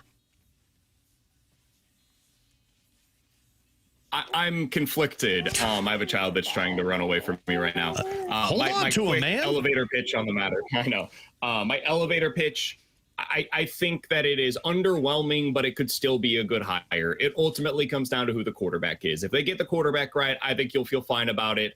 As for the actual hire itself, I think it's doubling down on what they were previously doing, especially when it comes to their running game. I'm going to go. My son is being crazy. Love you guys. I'll talk to you later. All right, buddy. Good luck the rest of the way. Luca, feel better, man. BK, appreciate him hopping on and chiming in with a little Cardinals baseball with us. And I understand his patience with it. Maybe all of us should have that. But again, in a matter of a couple of weeks, it feels very different than what the John Mozeliak era has felt for the last 4 years. And I mean, BK made the great point. You were chasing after Lance Lynn and Kyle Gibson to come in and provide innings, and now you're trading pieces out, but you're still bringing in somebody who could pitch at the major league level. Heck, 2 years from now, they may not be a part of this. Maybe they're just 6th or 7th guys in the rotation. But that is much better than going out there and spending $25 million on 2 guys that aren't going to provide you anything versus some younger, cheaper options that could provide you the same amount of innings that both Lynn and Gibson were able to give you. Yeah, and I think you can accuse a lot of us here of being prisoners of the moment to a degree, but that's because you have had so many dissatisfactory results over the course of the past couple of years. And now for somebody to be, let's just say it, relating to a greater portion of the population with the messaging, right, in Chaim Bloom, and then immediately backing it up, being proactive with the moves that he determines he can make in the here and now. At this point in time, having had Alex, basically a month plus on the job as far as actually being not only the individual responsibly for orchestrating all these goals, but the new mouthpiece, the new man in charge there. You have witnessed action, and I think more than anything else, that's what this fan base has been demanding, and if anything else, a change from the status quo. That's all we have to judge so far, and we'll see how it shakes out. We'll see how it shakes out. He's Bradford Bruns. I'm Alex Ferrario. Coming up at 15, we're going to get back into the Blues. Are you starting to allow yourself to believe in this team again? Because it could be a pretty impactful game this evening against the Tampa Bay Lightning. But coming up next, did we learn this weekend that we need to stop dreaming on these Cinderella teams in college football in the playoff system? That and the new offensive coordinator, Bradford, will give you his thoughts coming up next here on BK and Ferrario on 101 ESPN. It's time for another moment in Blues history. On this day back in 1976, the Blues would pick up their 14th win of the year, a 2-1 win over the Colorado Rockies. Blues would score the first 2 goals in the second period. Claude LaRose and Bob Gassoff's first of the year would put the Blues up. Colorado would get one more shorthanded in the second period, and the Blues would hold on the rest of the way. In between the pipes for St. Louis, Eddie Johnston stopping 13 of 14 shots. This date in Blues history is powered by Classic Air Care. Make your life more comfortable for all your HVAC, plumbing, and electrical needs. ClassicAirCare.com.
We're right back to more of it. It's BK and Ferrario on 101 ESPN.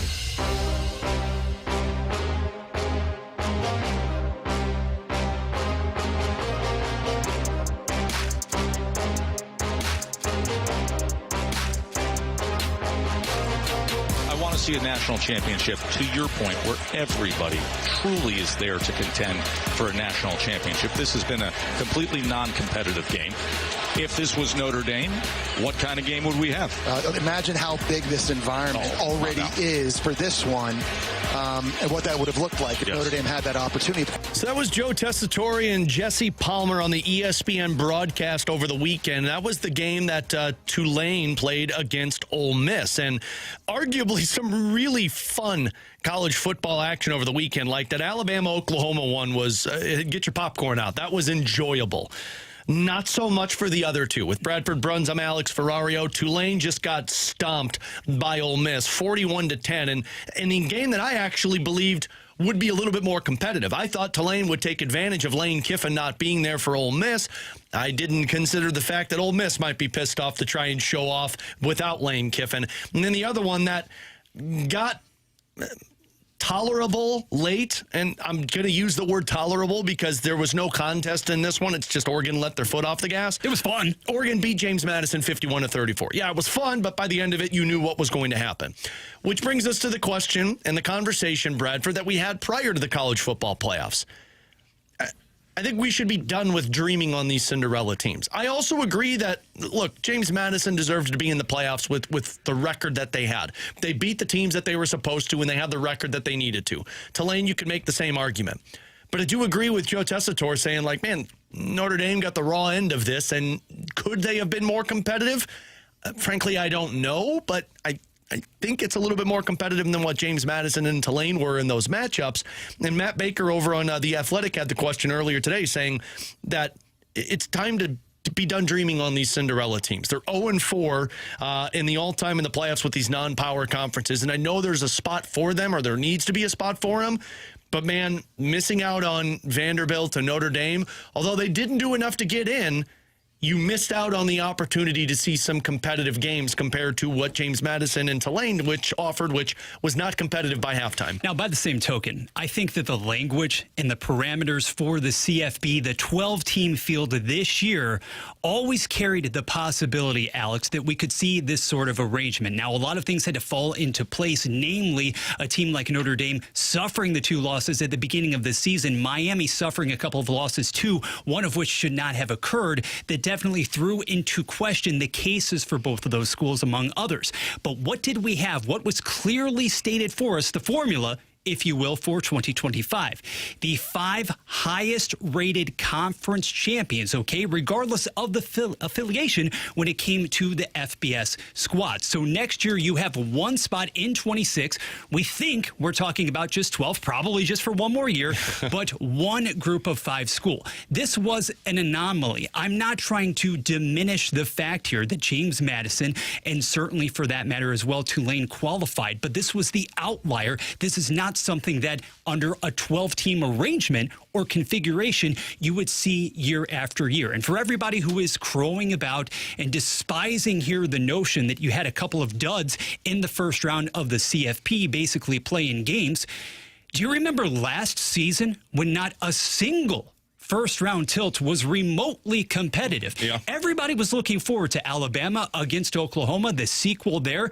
I was stunned, Alex, that Alabama, first of all, that Oklahoma's offense was able to reel off 17 consecutive points to begin the game, and then the Crimson Tide, without any sort of a ground game, can rally and get it done in Norman, no less. Now, the Saturday morning into the afternoon matchup wasn't exactly the most aesthetically pleasing, but it was old school. It was physical. It was competitive. These teams got after it. It was 10-3. It was hanging in the balance until the very end, whereas last year you had none of that. There was always the possibility that existed for Ole Miss and Tulane, that sequel, to be a dud, and the same thing happened with Oregon. For crying out loud, when you have the Ducks going out there and scoring TDs with ease on the first 5 possessions, James Madison never had a chance. The Green Wave never had a chance, but I don't want to say there was some sort of a fundamental flaw in the system because, frankly, if a Notre Dame had gotten the job done in the first place, if we didn't have all these scheduling-related concerns, if you would have just defeated A&M, for that matter, at home in week number 2, we wouldn't be here. But because the ACC as well was an also-ran conference this year, that's really the only reason as to why we were talking so much about Miami. Duke, for crying out loud, with 5 losses, was playing in the ACC title game. But interesting enough, too, you have a Miami team that now looks, I'm not saying that there is a big-time chance to go head-to-head with an Ohio State and to get the job done, But now you are thinking twice as opposed to a Texas A&M, a team that decided to burn pretty brightly early on in the campaign and then fizzled out. Yeah. Somebody on the text line said, why does there need to be a spot for them? They clearly aren't good enough. Why there needs to be a spot is because if they get the job done in the regular season and go undefeated or have one loss and it's a good loss, then you look at it and you're like, well, they did their job, and why should we penalize this team? I do think this is why you just need to expand it to 16 teams, because somebody else also chimed in and said, guys, Notre Dame just needs to be in a conference and that would solve the problem. Sure, I get it, but they're not going to be. Never going to happen. And you're going to have to deal with it. But if it's a competitive team, they should be in that conversation. So the simple answer is this is why you need to go to 16. And then somebody else brought up saying this is the exact same as having a Cinderella team or a team that shouldn't belong in the March Madness tournament. Sure, but we've seen teams pull that upset off. In the small sample size that we have yet to see a team make it competitive. It's not even that they're not winning. They're done by halftime. So again, I'm all for giving these teams the opportunity, but man, it takes away from the luster of college football playoffs when in the first week, both games are done by the first quarter. That's fair. I mean, you do have the on-campus element. You have some different things that you can point at and say these are undeniable positives. But I don't know, because of the way in which in the last few years, and Alex, you've talked about this with BK ad nauseum, the way that these mega conferences have ballooned. That's created the biggest issues imaginable, because you've got 16, 17, 18 team configurations, and everybody knows the cream of the crop basically resides in what? Two conferences, the Big Ten and the SEC. So the alternative here is essentially making a reality what a lot of us know anyway, and that is, okay, you want a CFP that's going to be conducted among only the Blue Bloods? Then basically just resign yourselves to the reality that it is the SEC and the Big Ten Invitational. That's what a lot of people want, but that's the direction in which we would go if you honestly want that. So with Bradford Bruns, I'm Alex Ferrario. Let's go to the Missouri side of things, as they hired their new offensive coordinator. They get Chip Lindsey, who was with Michigan. He's been extensively through programs like Auburn, North Carolina, Arizona State. He's got some head coaching experience. Bradford, you're the Mizzou guy. I am just a self-proclaimed Mizzou fan. You know a lot about the ins and outs. What did you take away with Chip Lindsey's hire? Well, Alex, Christmas came early for your boy over here. No, I'm a little more bullish on the hire than BK, but I also understand operating with a sense of certainly staying in place and being guarded, because let's just say this. A couple of different things can be true.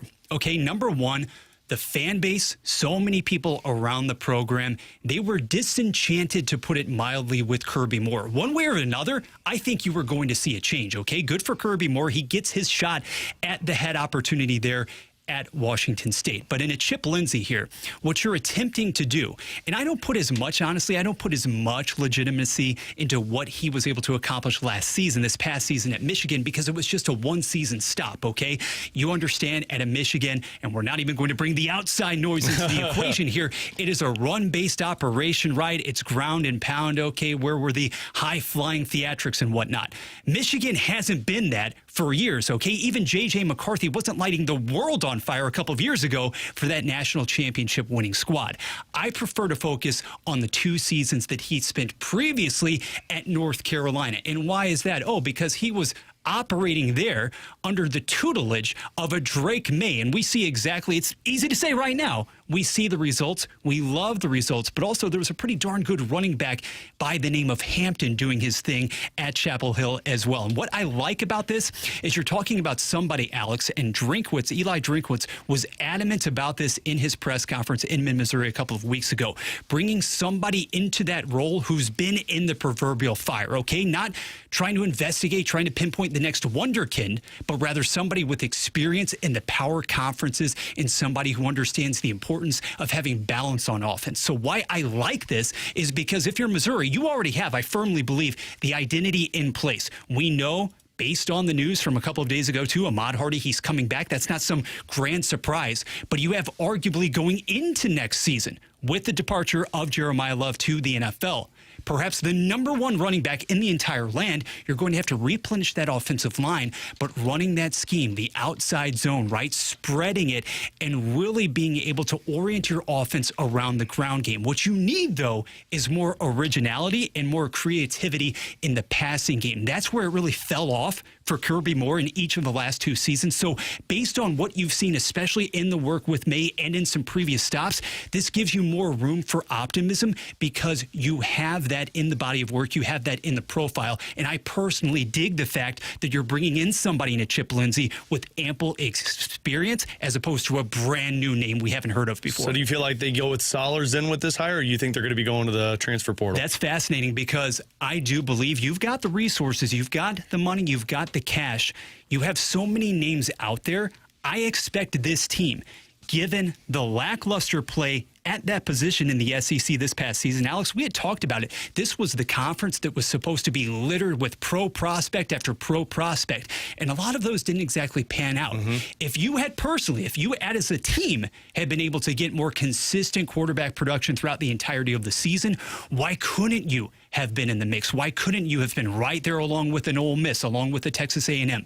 I think the swing still takes place regardless of the name value, the name recognition, and you see what you can do from that point. But personally, I would have no qualms about investing a lot of the resources and the available funds, the money, into shoring up everything else around Matt Zollers, because you will have, make no mistake about it, holes galore at receiver. You've already seen the departures through the portal of a Manning, of a Johnson. Kevin Coleman is graduating. You're bringing back Olubade. That's nice as a sophomore, but then the O-line too. It wouldn't be the worst thing in the world to fortify every other position group and see what you have in his Zollers. That's why you guys have talked about it. It makes this coming weekend's matchup, I know we have differing opinions about the worth of these bowls, but going up against a quality defense in Virginia in that Gator Bowl, I'm interested because this is audition number 1 for Matt Zollers. He's Bradford Bruns. I'm Alex Ferrario. Coming up at 15, we've got the junk drawer, but coming up next, let's go back into the Blues because they pick up 2 points tonight. They're back at 500 on the season, and they're 1 point back of a wild card spot. It seems wild to say, but are you starting to at least give them the benefit of doubt that maybe they could pull themselves back into this? We'll discuss next here on BK and Ferrario on 101 ESPN. Do you have what it takes to beat the Blues? Tune into BK and Ferrario every week for your shot to take on a member of your St. Louis Blues. And you can win a signed puck and tickets to an upcoming game. Can You Beat the Blues is presented by Twin Peaks. Eats, drinks, scenic views.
Start your day with the morning after on 101 ESPN. Get in the know first on everything St. Louis sports with Tim McKernan, Doug Vaughn, and Martin Kilcoy. Listen to TMA weekday mornings from 7 to 11 a.m. on 101 ESPN. The morning after is presented by Brown and Crouppen Law Firm.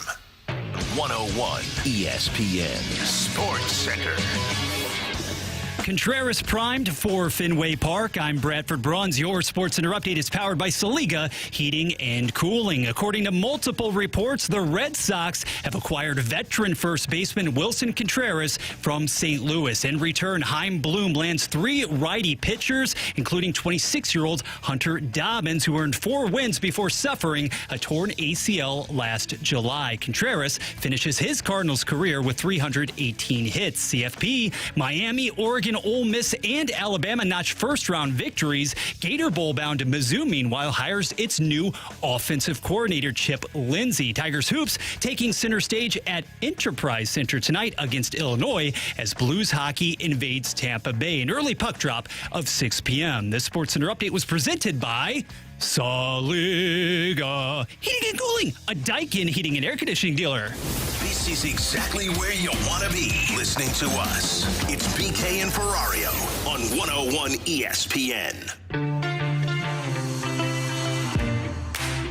5 seconds to go. The Panthers dump it in. It stops on the stick of Hofer, and that'll do it. Bring out the Zamboni with a little sunscreen on it. The St. Louis Blues get the 6-2 win here in Florida and head to Tampa for one more before the Christmas break. So let me preface what I'm about to say by this could all be for naught if they lose tonight. This whole conversation could be dead if they lose.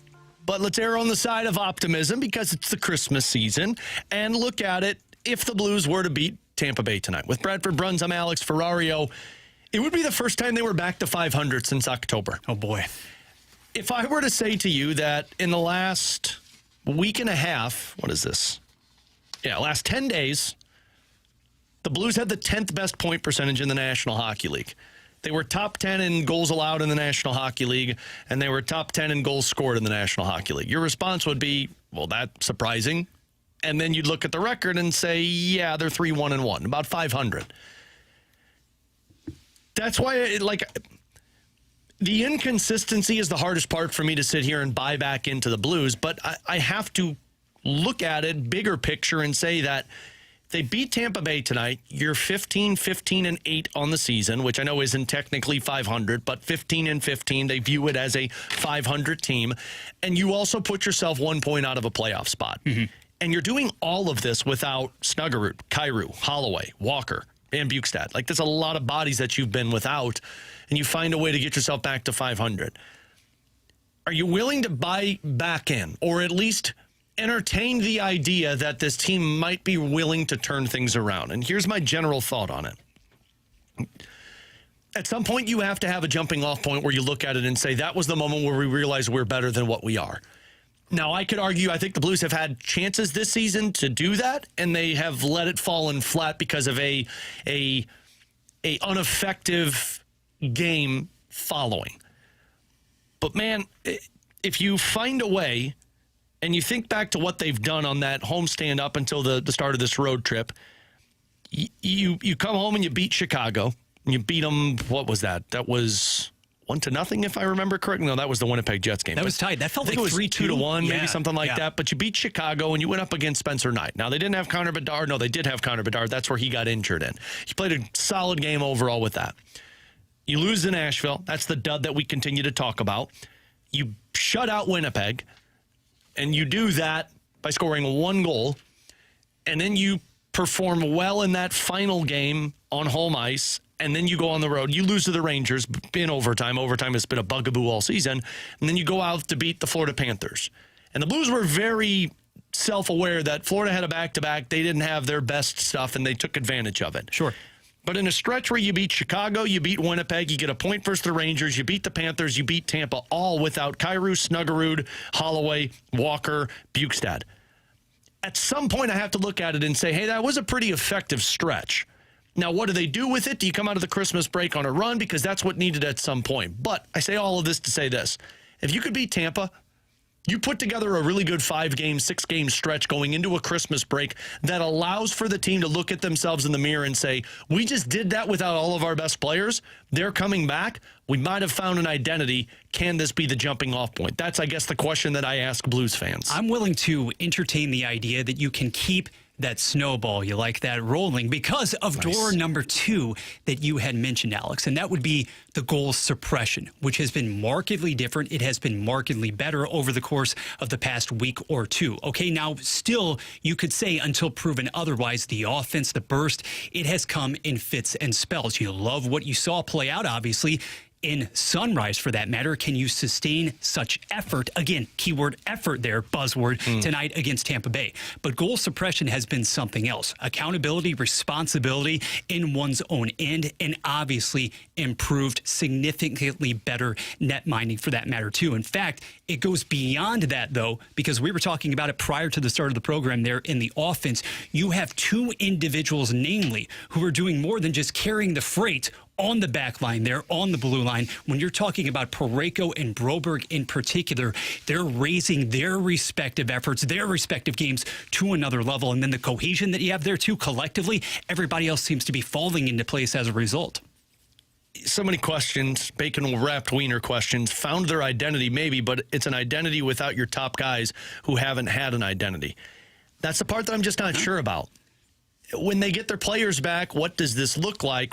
But typically teams that can find an identity when they're down and out, it provides other guys to just fall back in line. And I will give them credit. Defensively, they've found a way to eliminate the opposition. Their goaltending has been much better lately. And then offensively, we've already talked about Berggren. I don't know what this is going to be at the end of it, but I will give them credit. If you can find a way to get back to 500, if you can reestablish yourself as, look, we're 1 point out of a playoff spot, you can piggyback that off of, well, now we found the style that we play, and we hope that offense can come back into it. Because I saw this from Money Puck yesterday. Broberg and Parayko have been the 4th best shutdown pair defensively in the National Hockey League this season. That's this season.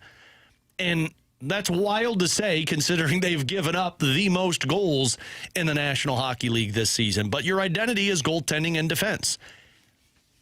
And by no means are you going to chase down one of the top Central Division teams, but what does that do for a team if they pull themselves back into it coming out of a Christmas break? We all know what they did last year when they came out of a break, and that was the Four Nations one that was 2 weeks versus 4 days.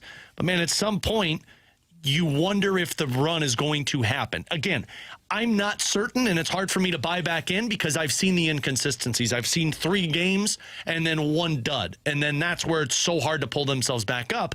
But the opportunity tonight, one, going up against a banged-up Tampa Bay Lightning team. They're without a lot of their top players, and you're going up against a team that's also been struggling as of late. So for St. Louis, man, if you can get back to 500, give yourself 4 days off going into the Christmas break, come out of it with a game against Nashville and then a game against Buffalo, can at least put yourself back into the conversation with some of these teams. Yeah, to your point, Alex, Tampa Bay just 3-6-1 in its last 10. And for me at this point, as you obviously edge closer and closer to the end of 2025, to your holiday break, if you will, the fact that you are trying to search for, you're trying to apply that consistency because the tenor of play, the way that you attack and approach each and every game, each practice, and stylistically, that's certainly, to me at this point, I know that you have 37 games in the book, but the fact that nobody, with the exception of the top 2 comers in the Central Division, have really proceeded to just run away in the standings in the race there.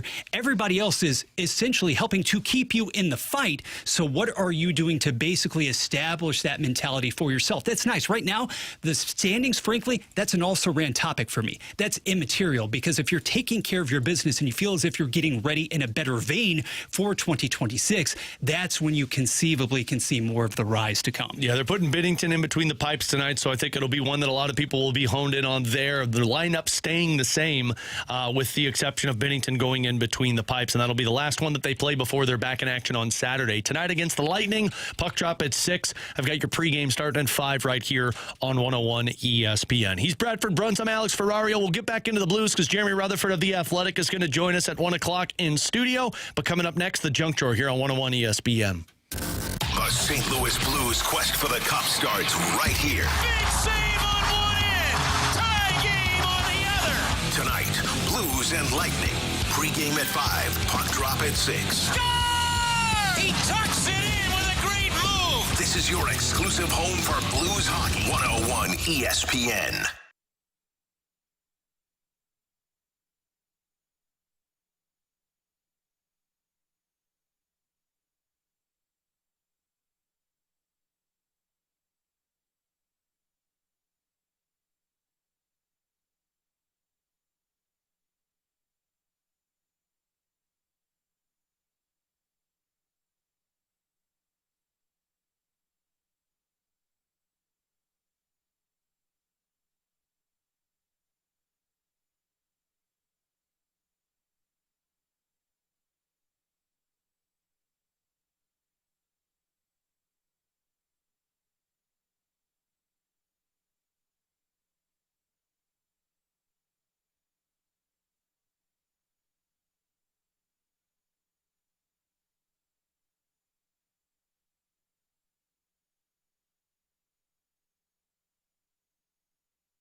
They are St. Louis. It's BK and Ferrario on 101 ESPN. Let's open it up. The Junk Drawer with BK and Ferrario.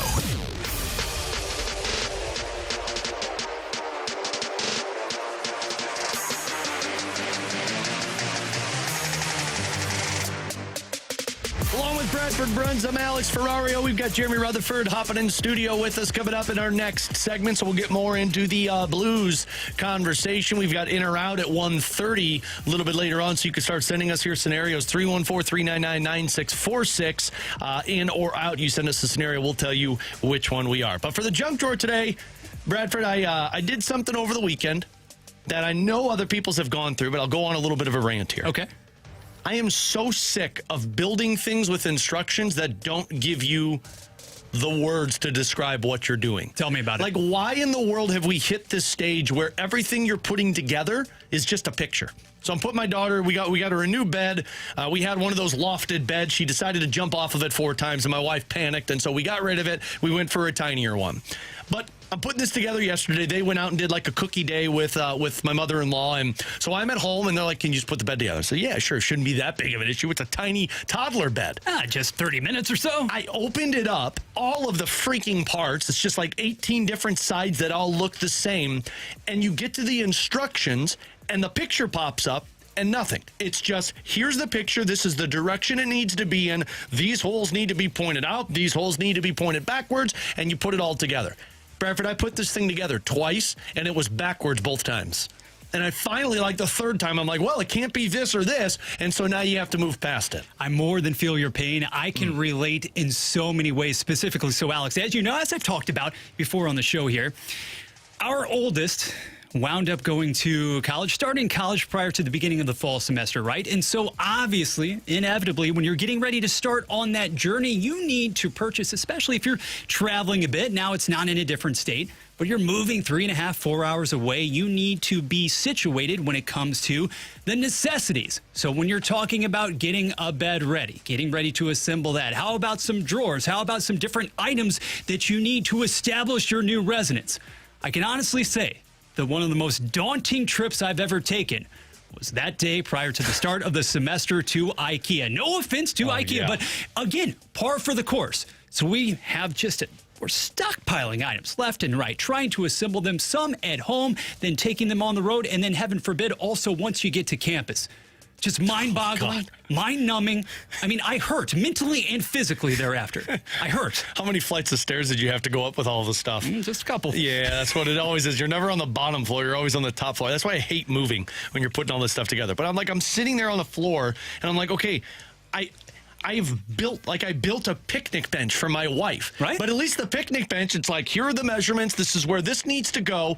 This is just like metal pieces of tar, and it's like, oh, cool. Well, these, like the bolted holes need to be pointing inward, and it's okay, I do this, and I didn't check that the other side, well, they're a couple of centimeters higher than the ones that I put together on the outside, so the ones that I did were the incorrect ones. How are you supposed to know this? It's like, I feel like I have to sit here and study this entire direction before I actually start putting it together, and I need to put this damn thing together in like 30 minutes. No idea, no clue. Again, my hand-eye coordination, my motor skills, leave a little to be lacking, okay? Something to be desired. It's going to shock everybody in the audience, too.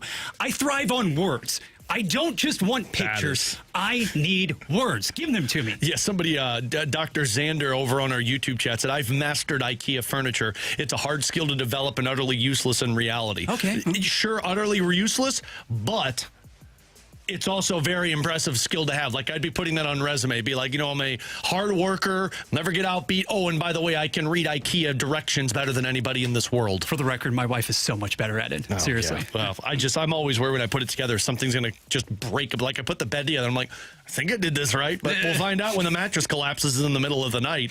Bradford Bruns, I'm Alex Ferrario. That's also a little PSA this holiday season. Put everything together before your kids open it on Christmas, because my, oh my, you don't want to have to be trying to put that one together Christmas morning after they open it. Bradford Bruns, I'm Alex Ferrario. Jeremy Rutherford is going to join us next year on 101 ESPN. 101 ESPN's Blues Fan of the Week. Congratulations to Joe Sheck from St. Louis, Missouri. He is our newest 101 ESPN Blues Fan of the Week. Submit your pick now at 101ESPN.com to be the next Fan of the Week and take home a pair of tickets to an upcoming Blues game. Our Blues Fan of the Week is presented by CarStar, your auto body repair experts. Locally owned with nationwide warranty. See us at carstar.com.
KXOS, WXOS, HD1 East St. Louis, 101 ESPN is driven by Brown and Crouppen Law Firm.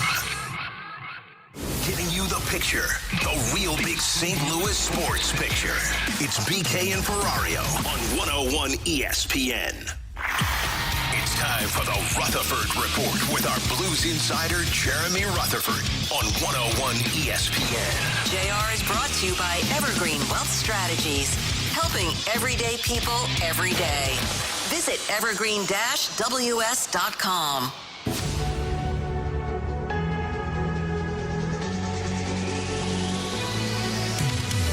So some of you might be thinking, Rutherford Report on a Monday. That doesn't happen. JR is typically on Tuesdays for BK and Ferrario. Well, first of all, you're absolutely correct. Great listening ears. Two, JR saving the day a little bit for us because BK was out and we asked because mostly we had a backloaded show tomorrow to where we had a couple of different guests. We have Beat the Blues tomorrow. We have our Pick'em revealed tomorrow. We have all of our benchmarks and we were like, man, we're not even going to have segments to talk. And so I reached out to JR and I said, hey, buddy, I said, would you mind coming on today?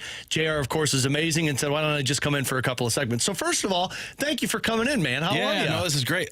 Was that Luca? Is Luca still on? Did you see how BK had to have gave him an allowance for that one? Like, Luca, I need you to cough into the mic about 5 minutes into us doing this. Yeah. Set a timer to buzz. When this buzzes, Luca, cough for me.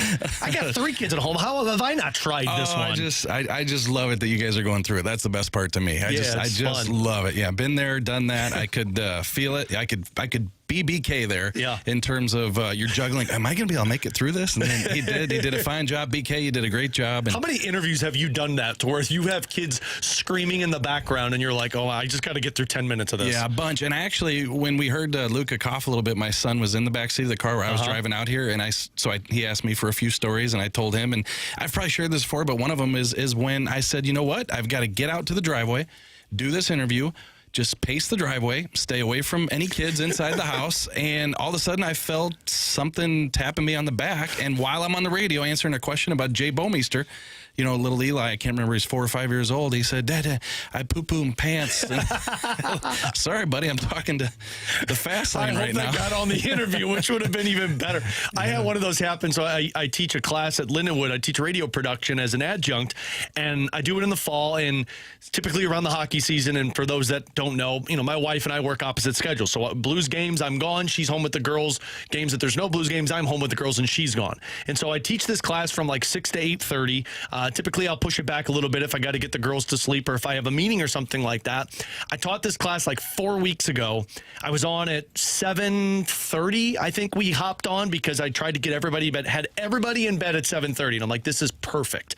So I'm in the middle of this. I'm down in my basement doing this lecture live with these students. And in the middle of it, my 4-year-old comes down without any clothes on. She goes, Daddy, I peed in my diaper and I took it off and I peed on my bed. And like, she's sitting there. Luckily, it wasn't on camera, but she's naked. And I'm like, oh my God, I'm in the middle of a lecture. So I had to pause it, run upstairs. The life of having toddlers, which is always fun. It really is. And one time I had Colton Parayko call in for a phone interview and it was going to be at 3 o'clock. And I said, oh, it'd be cool. You know, he says hi to the little guy here real quick. Hey, Colton, you got 2 seconds to say hi? He goes, yeah, what's up, buddy? And my little son said, Colton, what's all those bumps on your face? Just because he's, you're playing hockey, you get cut up. And you're a kid still. Everything, yeah. And so I just grabbed the phone like Matrix. Sorry, Colton, you'll never answer the phone for me again. Yeah. Unfortunately, that was Colton Parayko, who's been there long term, more than a guy that's here and there.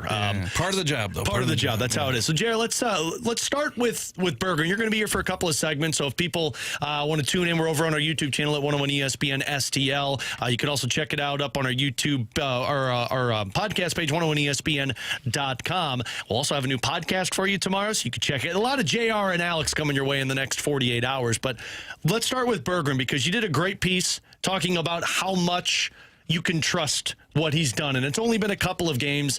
You talked with a couple of scouts to get their thoughts on it. I have already fallen victim to looking at Berger and being like, man, what a steal that they just got on waivers. And I'm very aware it's only 3 games, but it's hard for me to deny how the rest of the team looks when he's on the ice with them, when I've seen what that team looks like for the last 2 years, and they've gone through just a Scrabble board of different players on different lines. It's never looked as good as what Thomas and Buchnevich have been. Yeah, to me, this is one of the hardest things to do as a sports writer and broadcaster in your shoes, is talk about a guy who's only played a couple games. Yeah. Such a small sample size. People get excited. They see what he does. And it's your job to, like, try to stay grounded and try to write facts. But I think, like I tried to do with the article, reach out to a scout. And I thought it was interesting. The first thing the scout said as soon as I said, hey, how about Bergeron? He said, yeah, we thought about picking him up too. It's like, okay. He said, yeah, everybody would have, taken a flyer in the sky. Now, as people know, it's, that's the perks, by the way, of being one of the worst teams in the National Hockey League. I was going to say inverse order of the standings, and so the Blues had an early crack, and so they pick them up. And the one thing that the scout said is that, hey, I've watched a lot of them, and there are times where you just say, look, this guy can score, and this guy is a good player. But at the same time, there are stretches where you don't notice them, and that's with any player. But I think with Bergeron, especially. He's a smaller guy in terms, 5'11". Yeah. I think that if he's not producing offensively, then how is he helping you? And I think if you're the Blues and you're a Blues fan, you can get excited. But as you talked about, Alex, project this out to Snuggerud, Kyrou, Holloway coming back, and now you push him down to a third line role. Yeah. Is that a checking line? If it is, can he establish himself on that line? So is there room for Bergeron when you get healthy? Well, and this was the pushback that I got on Saturday because I'm a dummy and decided to tweet my opinions out on Twitter. But, I said, like... I warned you about that. Yeah, you did tell me about that a couple times. I said, like, when Kyrou and Snuggerud come back, if this line, and I think that's the part that people need to hear, if this Bergeron, Thomas, Buchnevich line continues to play well, I don't know how you take him off of that top line, because for the longest time, JR, I feel like as Blues fans, they sit there and they'll say, well, why don't they have Robert Thomas at the top of his game? Who's the best guy to play with Robert Thomas? They've gone Neighbors. They've gone Snuggerud. They've gone Kyrou. They've gone Holloway. They've done everybody. It's hard for me to deny that in 4 periods, Robert Thomas has 9 shot attempts and has scored 2 goals when Bergeron's playing up there. So Kyrou and Snuggerud, let's say they're healthy after Christmas break and they're available for the team. If I'm in Jim Montgomery's shoes and that line is still playing well, I don't break that up. I look at Kyrou and Snuggerud and say, you're coming back from an injury, you're going to start on the third line, and you'll work your way up. And if you play well and this team falls short, then we make the changes. But for now, I'm not breaking up this line.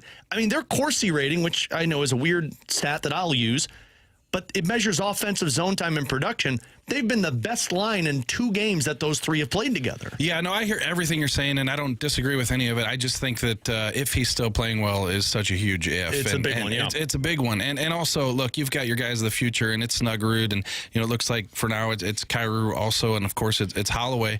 And those guys are going to find their spot. So even if they started out on the third line for a game or 2, they got to be back in the top 6 within a game or 2. I don't think it's a situation where you continue to play Bergeron there, and Jimmy Snuggerud's got to take 2 weeks to find his way back to the top line. So I just think that also those are injuries that are going to keep them out several more weeks. So, we'll see when it comes to that. But hey, listen, if the Blues got a player who can help them get through this stretch until they can get those guys back, then that's more than you could have asked for. And, who's to say that when those guys are healthy and reclaim their spots in the top 6, that he can't be an effective third line guy like a Zach Bolduc was? Look, the Blues have been looking for a guy to play that third line right wing spot. Perhaps he's an answer there. Yeah, well, and that's the thing, too. Not just Bergeron, but with Stenberg, and then I think with Dvorsky as well. I mean, watching them play, and again, it's 3 games, but watching them play, they just always seem to go into battles to win pucks. And it's something that we've talked a lot about that not everybody on the team has done. But, I mean, Bergeron will go in behind the net and try and steal a puck. It's how Robert Thomas scored that first goal the other night against the Panthers. Stenberg's been doing that, creating offense. Dvorsky's been doing that.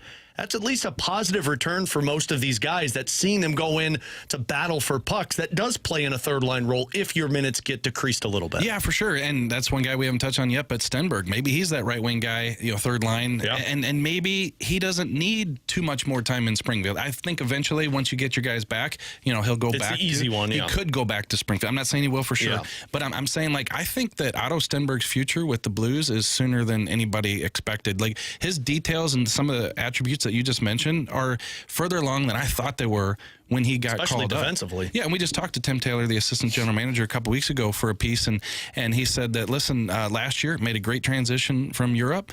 This year, kind of that sophomore slump where it takes a little bit to kind of get going again. But once he did, he felt like he was playing well in Springfield. Obviously earned the call up. I've been thoroughly impressed by Otto Stenberg. So I have too. Is he a guy who not only sticks around for the rest of the year? He could. Perhaps that also entails with what do they feel about Bergen once they slip him down to a lower line. But Otto Stenberg, to me, is a guy who looks like he could earn a spot on the starting lineup next year. He looks like the prototypical middle six forward. Now, he's not a number one line top pick or anything like that, but he's got the ability to make guys around him better, which, again, I know people get frustrated with the optimism when the team is losing, but it's hard to not look ahead rather than look at the now when you see some of these guys that it's been asset accumulation for the longest time with the Blues. So I'm glad you mentioned, or you continue to talk about Stenberg there, because as they get healthier, and again, two of these guys aren't coming back, Holloway and Walker, until it sounds like later portion of January, maybe even post-Olympics. Bukestad's the unknown right now. It sounds like he's been skating, but not a whole lot. Kyrou and Snuggerud are the ones that would be closest. When they come back, you're at 14 forwards. You don't have to do anything. But when Bukestad gets healthy and Holloway gets healthy and Walker gets healthy, that's where some tough decisions will have to happen, JR. Obviously, Stenberg doesn't have to deal with waivers, but then from there, it's, do you put a Berggren through waivers? Do you put a Fabry through waivers? Do you make trades? Like, that's the roster decisions that'll be at least on the horizon once you get later into January. Yeah, I think so. And then you get a Walker back and probably have to make some tough decisions also. But, I guess that it's a great conversation to have, and it's good for the Blues if we're having that, because that means, Alex, that they got a lot of depth players who are playing well. But to me, it's just too far in the future to start talking about, okay, well, then they're definitely going to have to send this guy through waivers, because we just don't know at that point. Yeah. I mean, injuries pop up. Yeah, injuries could pop up, and guys not playing well. But as we sit here today, what you do know is that you got a good player off the waiver wire, and you have a player who's part of this future. Bergen could be gone in 3 months. Yeah, in 3 months, even though he's a restricted guy and the Blues will have his rights. But you're talking about Otto Stenberg, a guy who could have a 10, 12-year career in St. Louis. And the thing I like about what the Blues have done the past couple of years is, of course, you'd like to have 2 or 3 snipers, a couple of goal scorers. But, I mean, you've got a guy in Dvorsky, who's poised with the puck. He's a bit of a playmaker. He's got that rifle shot on the power play. You got a guy in Snuggerud who, yes, he's out right now, but we know what he can do. And his attributes are more, I think, than any of us thought. It goes beyond the shot. It's the passing. It's the vision. And now you're going to tell me you're bringing in an Otto Stenberg who can play a third-line role, who can score, who can play in front of the net, also plays the penalty kill.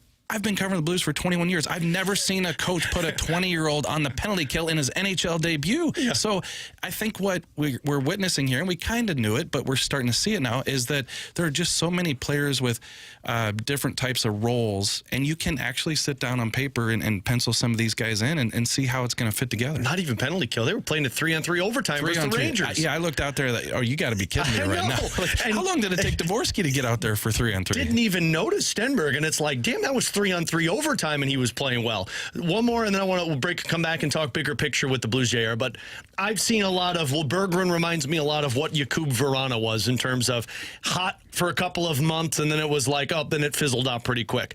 My retort to that was, Vrana was never good defensively. He was always good offensively, but defensively it was like, you can't have him out there very long. Like, Berggren's getting opportunities to play with the top line. He was matched up against the top line that Florida had the other night. It was him, Thomas, and Buchnevich against Reinhart and Luosterainen and Lindell. Again, that's not like the juggernaut off the top line that they've been in the past, but still some elite players. To me, these are very different scenarios of Vrana and Berggren. Yeah, let's put it this way. When we played good puck, bad puck at the podcast the other day, point. There was a reason the person was upset when they got a Vrana puck there. They pulled out of the bag. Who was more upset, the guy that pulled Vrana or the guy that pulled out Kevin Hayes? And here's the thing. I realize that the paychecks are different. Vrana, when he went through waivers, he came to the Blues. Look, nobody's going to take a claim on a guy who's being paid as he was. Sure. However, people wanted Berggren. Yeah. People didn't want Vrana. And there's a reason, sitting down with Jakub Vrana when he came here to St. Louis, Alex, is I don't think he really had any awareness of his defensive play or why he wasn't in the lineup. He was frustrated that he wasn't getting the minutes, but he didn't realize that defensively is where it was. Yeah, so that's not to say that Berggren's going to be a player who's going to be able to keep this up for 3 months. It's just a situation. Two different players. Yes, what he's doing right now is going to be hard to sustain, but in the meantime, they got a player who can contribute, and they've got a guy who could be an answer on the third line once everybody comes back. And it's a good point by you. Verana was making $5.2 million from the Detroit Red Wings when he came to the Blues. So this was a guy making $5.5 million for 2 years who knew he was under contract. The Blues traded for, whereas Berggren's 1.8 is 25 years old, and he's also a free agent after this year. So there's a little bit more to play for on the line than what Verana had when he was in St. Louis. Yeah, Verana was making 1.825. I don't know that people would have picked him up. That's a very good point. Jeremy Rutherford of The Athletic, he's helping us out here in studio. We're going to come back and talk bigger picture, because if they get back to 500, we just discussed with Bradford a little bit ago, puts them back in the playoff conversation. But are the moves going to match that with the Blues moving forward? So we'll get into that next here on 101 ESPN. We want to hear from you. Use the Scott Lee Mic Drop feature on the 101 mobile app. Give us your opinion on anything St. Louis sports with a mic drop. Brought to you by the Scott Lee Heating Company.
We're right back to more of it. It's BK and Ferrario on 101 ESPN. with Bradford Bruns. I'm Alex Ferrario. Jeremy Rutherford in studio, our insider for The Athletic. As you can follow JR on Twitter at JP Rutherford. You can find his work over on The Athletic. Had that piece that we were talking about in our last segment, speaking with a couple of scouts about Berggren's game and if you can buy into it moving forward. Blues fans know me. I'll be buying into it until he's not on this team anymore. Hauling out. Yeah, hauling out. God, that will never get away from me making those bold statements. By the way, we're going to have In or Out coming in our next segment. You can check out In or Out. You can send us a scenario, 314-399-9646, and you can also tweet them to us at 101 ESPN STL or over on our YouTube channel at 101 ESPN STL. So, Jared, let's go bigger picture here because the Blues, if they pick up 2 points tonight, if they get a win, they're back to 500 on the season, which they haven't been since October. If they get 2 points, you're 1 point out of a wild card spot that's currently held by both Utah and L.A. Now, Utah's got 2 games in hand after tonight. The L.A. Kings will have 3 games in hand on you after tonight. So those are all important factors to put into this. The Blues also, meanwhile, still have the worst goal differential in the National Hockey League at minus 33. For me, it's hard to buy in, even if they get a win tonight, JR, because there's just been too much inconsistency with their game. But you do have to give them credit to be down as many bodies as they are to pick up 4 wins in their last 6 outings and take down both Florida and Tampa. Yeah, I think you have to give them credit because, first of all, look how critical we were at the start of the season when things started to go south. And to think that they're at 500, which nobody's patting them on the back for that, but it's just to say, considering where you were to be at this point, and just think if they had won a few of those overtime games. Right. Then you win half of your overtime games, you're sitting a couple points out of third place. Then you're right there. And so, I had to go back and look at the schedule the past few years, but it seems like the Blues were always had games in hand. So, they were always behind the rest of the league in terms of, but now, they're right there. And so there's other teams ahead of them in the standings that have the games in hand. So you can look at the standings and say, hey, they're 3 points out. Yeah, but if an LA's got 3 games in hand, it's tough to say that they're just 3 points out. So, again, give them credit for the way they're playing. The thing I'd like to see, Alex, is when you rip off 6 goals against Florida, and granted Florida had the back-to-back games, you can't come out and score 1 or 2 tonight. Like, for sure. This offense, if this team has any chance to be in this thing, this offense has to get going. And it's hard to do without the guys that we mentioned in the last segment. But it's just part of the game. You have to. So, 1-0 win over Winnipeg, nice. Resilient, good goaltending. 2-1. OT loss to the Rangers. You had a chance to win that a few times. Like, guys, so many missed shots in that game. Missed the net. Yeah, so you win that one. Let's say you score 3 because you could have 3 or 4 goals. You win that, and then you beat Florida 6-2. Yeah, and then you score some goals against Tampa. Then I think we could start to have a conversation. Now, you and I have talked about this not only here but also on the pod, that people want to get excited when things start going well and say maybe they can stay in this thing. Yeah, listen. We heard from Doug Armstrong a week or 2 ago, and he seemed sober in his comments about the situation, and that realistic, and that it's a big picture view that the general manager has to take. And his big picture view, every time we try to fix something else goes down. Yeah. And so they've been trying to do that for the better part of this season, and I think we're getting closer to when they're going to start talking trades. And I know it's March 6th, but you're going to get in conversations. And so if the Blues can stay afloat, and if they can be a point or 2 out for the next 3 or 4 weeks and you get closer to the Olympic break and you're still just a couple points out, I don't know that this roster as we see it today, nor are Blues fans going to want it to stay together to make that potential push for a playoff spot. I really do think it's going to be a situation. Look, Chris Johnston has 3 Blues players in his top 32 on the trade board. There's going to be interest in a Justin Falk who's having a good season. Absolutely. There's going to be interest in Braden Shen. So, if you're the Blues and this thing's getting pushed forward, like, if you're a point or 2 out, do you want to make the playoffs and get knocked out in the first round, or do you want to capitalize on some of these assets and really continue to build this thing and it's not forward? even be a point or 2 in it and make the playoffs and get bounced to the first round. It's a point or 2 out of it and miss the playoffs, but be the 9th team in the Western Conference. And Ben brings this up, which I do think is a valid question. Is it worse for the Blues to make a 500 run and be the 8th seed or not make the playoffs rather than look at this as we need to figure out what our core is, make trades, but also go out there and potentially get a difference-making draft? It's the one year that you wonder if the Blues could be a top 5 pick. Yeah, and so I can't see, and I know we've touched on this, I can't see the Blues just selling all the parts and, hey, listen, let's just tank. I think it's a situation where they're going to put a team on the ice that they feel can be competitive. And even if they miss the playoffs, at least they were in it as far as they could be. And in the meantime, entertain thoughts on these guys that they have available to trade. Like, you'll have to move a Braden Shen. Now, this is assuming these guys want to move. A couple of them have the modified no trade clause now. So you got a Braden Shen with a 15 team. I think Jordan Binnington's at 14. Justin Falk's 15. I think Falk's 15 as well. But I think his goes to 10 as well as Shen's goes to 10 this offseason. Yeah. So you have a situation where, there could be some turnover with the roster in the coming weeks, months prior to the March 6th trade deadline. And so I don't know that this roster will get a chance, even if it's just in sneezing distance from the playoff race. And I think, though, that could be a good thing, not only in probably, it sounds like your mind, my mind, but also the fans' mind. They realize this is what it is. This looks like the team and the production that you saw prior to the Four Nations face-off. That looks like it kind of masked the situation for a little while. People got excited. And now you got to get to a point where you got to turn the page. So, Chris Johnston did put down some returns that the Blues could maybe expect in some of these trades. And, I know not everybody agrees with all of them. You're not going to get maybe a first-round pick for this guy or that guy, but you're going to get something. And if you're talking about a Shen, a Falk, and potentially a Binnington, you could get things in return that could really help this thing along. I think Falk will be the most fascinating one because he's got 9 goals on the season. Like 9 goals for a right-handed defenseman that there's not a whole lot of. That's only $6.5 million for one more year. I mean, that's 2 playoff runs to a team that sees a guy that's top 4 that could eat a lot of ice time for them. Those on top of the part that I find fascinating too is what does Steen view like? Because I know those are the conversations that they're having. You've had the same core for the last 4 or 5 years, and it's been underwhelming at the start. So you need change for change's sake. But on the flip side of that, you don't have a whole lot of center depth beyond Dvorsky and Robert Thomas. Now you've got Suter and Bukestad, but who knows what happens with those guys. And on the defensive side of things, like Jiricek is a really interesting name, but do you want to have a right side of defense next year that's got Jiricek and Logan Mailloux with so much experience? So that's the battle internally that I wonder what's going on in the front office of valuing like, hey, we could get a lot in return for this now, but how bad is our team going to be next year without these veteran players? Yeah, let's zero in on that for 1 second because I think that's a good example. So if you're the Blues and you know that you're kind of moving this thing along, you're going to bring in some more young guys like a Jiricek, and Mailloux's already here. I talked to Tim Taylor, and I mentioned that conversation. He said that Jiricek just looks like unbelievable, like a number 1. And, hey, let's not get ahead of ourselves here. However, Corey Pronman at The Athletic, who watches these prospects all the time, he slacked me a few weeks ago and said that Jiricek looks like he could be NHL ready. Well, they said at the draft, if he wouldn't have had that knee injury that kept him out for so long, he would have been a top 10, potentially top 5 pick. Right. So let's say you trade Falk before the trade deadline this year, then he has 1 more year left on his contract, so now you're moving things ahead that way.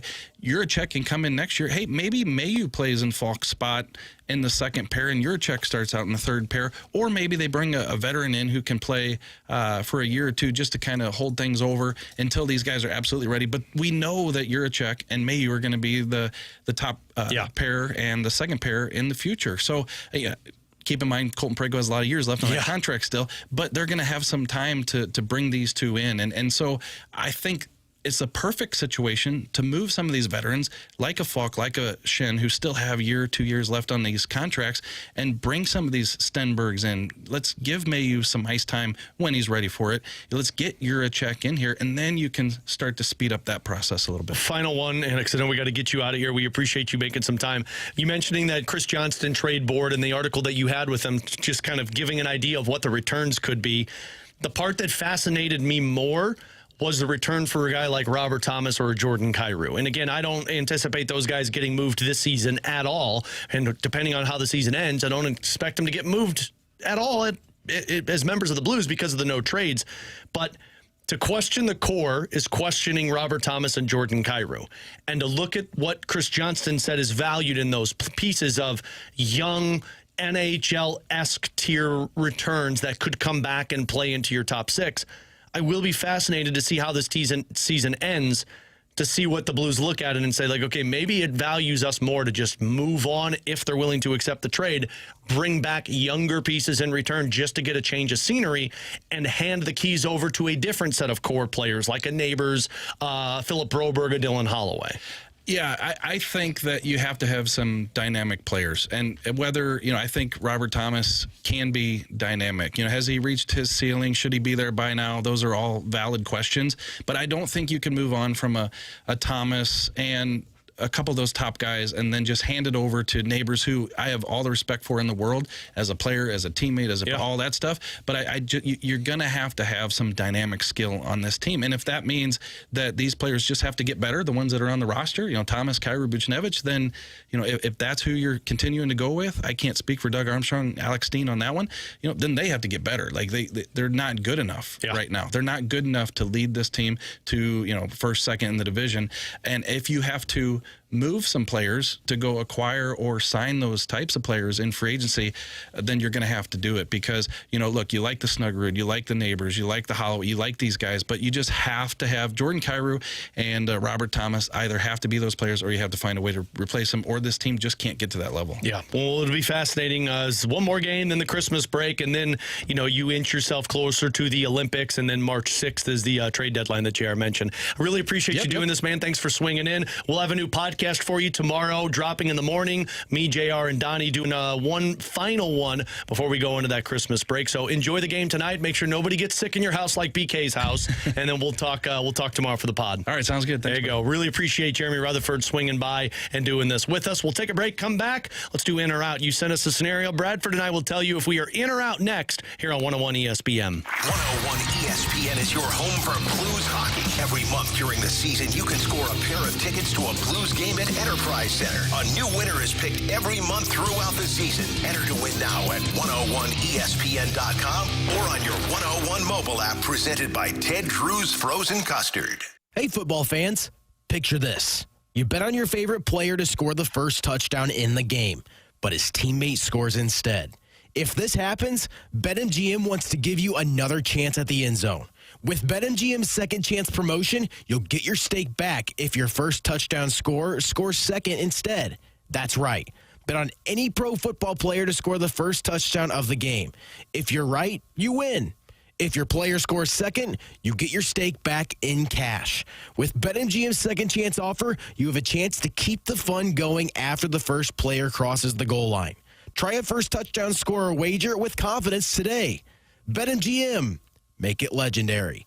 BetMGM and GameSense remind you to play responsibly. Gambling problem? Call 1-800-GAMBLER. See BetMGM.com for terms. 21 plus only. Missouri only. New and existing customer offers subject to eligibility requirements. Rewards paid back in unrestricted withdrawable funds. Please gamble responsibly.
Report. Your front row seat to all things Cardinals. From the dugout to the diamond, BK and T-Bone go deep with the latest news, notes, and analysis. Watch the Redbird Report on YouTube or listen online at 101ESPN.com.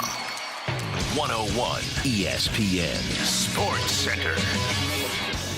Blues try to catch lightning in a bottle twice down south. Good afternoon. I'm Bradford Bruns. Your Sports Center update is driven by Johnny Londoff Chevrolet and Johnny Londoff Autoplex. After steamrolling Florida on Saturday 6-2, the Note will face another Eastern Conference heavyweight tonight. St. Louis Tampa Bay puck drop set for 6 p.m. on 101 ESPN. Jordan Binnington likely drawing this start, even though Joel Hofer just made 27 saves against those Panthers. College hoops bragging rights festivities also unfolding roughly 6 hours from now. Number 18 Illinois battling Mizzou. Baseball, Boston lands Wilson Contreras. STL's return package reportedly including righty hurlers Hunter Dobbins as well as Yoiker Fajardo. Your Sports Center update was driven by Johnny Londoff Chevrolet plus Johnny Londoff Autoplex. See them at Londoff.com. Chevy, together we drive. Are you kidding me?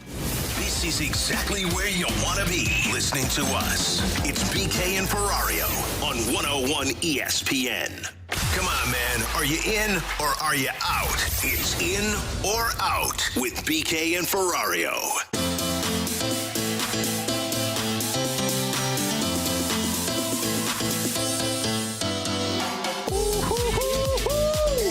I still got it, Bradford. 314-399-9646. That is our Air Comfort Service text line, our YouTube chat. The Graveyard at 101 ESPN STL. You could join in on either of those two spots to jump in for in or out. You send us a scenario. We will tell you if we are in or out. By the way, a couple of notes for you. One, Ali Marmol, Cardinals manager, is joining the Fast Lane today at 3:30. So make sure you're tuned in for that one.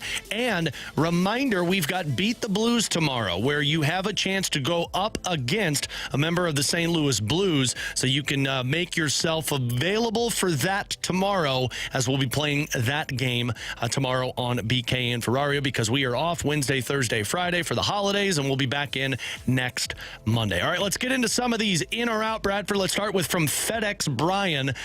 In or out, Matt Zollers learns how to put some touch on his passes and could be a Heisman candidate next year. Ooh, Heisman candidate as early as next year. I have to say that I'm out. Here's what I'm going to settle for, though. Alex, under the tutelage of the new OC in town, that would be Chip Lindsey. How about some efficiency and being able to consistently connect on a deep ball with Donovan Olubade and hopefully quite a few individuals coming in via the transfer portal? Look, I think that as soon as next season, if Zollers, again, here's the caveat. If Zollers is your number one, got to get the name right first. If you don't go swinging for the big one through the portal, he has the potential to be an upper-level SEC quarterback. But to expect that sort of transformation or rise in year number one as the QB as just a true sophomore, I think you're putting a lot on his plate regardless. I want a good to above-average performance. And then when he's a junior, provided that he's still in Columbia, we'll talk then. Yeah, which we know in the portal. I'm out on the Heisman candidate. If he is better than what Bo Prabula was, I'd be in on that because he's got the arm. I'd be curious. If they go with him, that means they believe that there's something there. In or out from the 314, Chaim Bloom's rotation acquisition has significantly raised the floor for the 2026 Cardinals. I'm actually in on this, and BK had this in his notes. We'll maybe get into this tomorrow. Look at what that rotation was last year. Now, I don't think anybody has the upside of what Sonny Gray is, but Sonny Gray last year, 4.28 ERA through 180 innings. Could Matthew Liberatore do that? Maybe.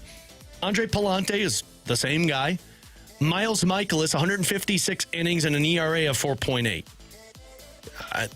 This is the hard part, like insert name here, because you get past Liberatore, you get past Palante, talking Leahy, we're talking, who else am I missing? Oh, McGreevy. I think Michael McGreevy could do what Miles Michaelis did last year, if not better. Right. And then Eric Fetty, we all know how bad that got. And now you're talking about Richard Fitz. You're talking about Hunter Dobbins, who they got from the Boston Red Sox. Yeah, I would say in on this. I actually believe they could have a better, in terms of numbers, rotation than what they had last year. If we're talking about these specific additions raising the cumulative ceiling of the rotation in 2026, I have to say for right now, I'm out, but that isn't in any way really an indictment against the signings. I think that guys obviously such as a Fitz, he's going to be really a fixture at the back end of your rotation. You have Dobbins currently rehabbing and posting workout videos of as much. Could you actually have an upgraded rotation conceivably from a year ago? But these aren't your classic needle movers as far as really saying, okay, we're moving even in the Central Division, this rotation into, the upper ranks. It's solid. It's a good start. And maybe, just maybe, there's more to come. Chaim Bloom has been adamant about we're not necessarily finished yet. Let's see. I completely forgot about the guy that they just signed, Dustin May. If you believe in a bounce back for Dustin May, he could be better than what Sonny Gray was last season. Not overall, better than what Sonny Gray was last year. Yeah, sure. I think this could be a better rotation than what you had last year. In or out, Kansas City Chiefs are still only a good draft cycle away from a top AFC team. So they're going to be... Let's see where the Chiefs are at right now. BK had just tweeted about this last night. It is going to be wild when you consider the Chiefs could well have a top 10 selection in April. And I mean, you go out there now. I don't know if Kelsey's coming back next year. My guess is he will be back next year. But you go out there and you kill one draft where you go out and you get a top 10 pick and then you have a really high second round pick. And I don't know what picks they have, but yeah, I absolutely agree with this. I think you go out there and you find an offensive line weapon. You go out there and you find a secondary piece that's cheap and cost controlled. Hell yeah, this team could go out there and recycle it and be one of the better teams next season. First of all, you think Kelsey's back next year? Is that a no-brainer for you? Ooh. I don't know if it's a no-brainer, but I wonder if he comes back. I don't know if you want to end on this note. One more ride with Mahomes. Top 10 pick, come back, make the playoffs. I can't imagine you want to go out on this note. And I believe with the exception... Plus, he looked better this year, too. Yeah, with the exception of the last couple of games, frankly, he looked leaner. He looked a little faster as well.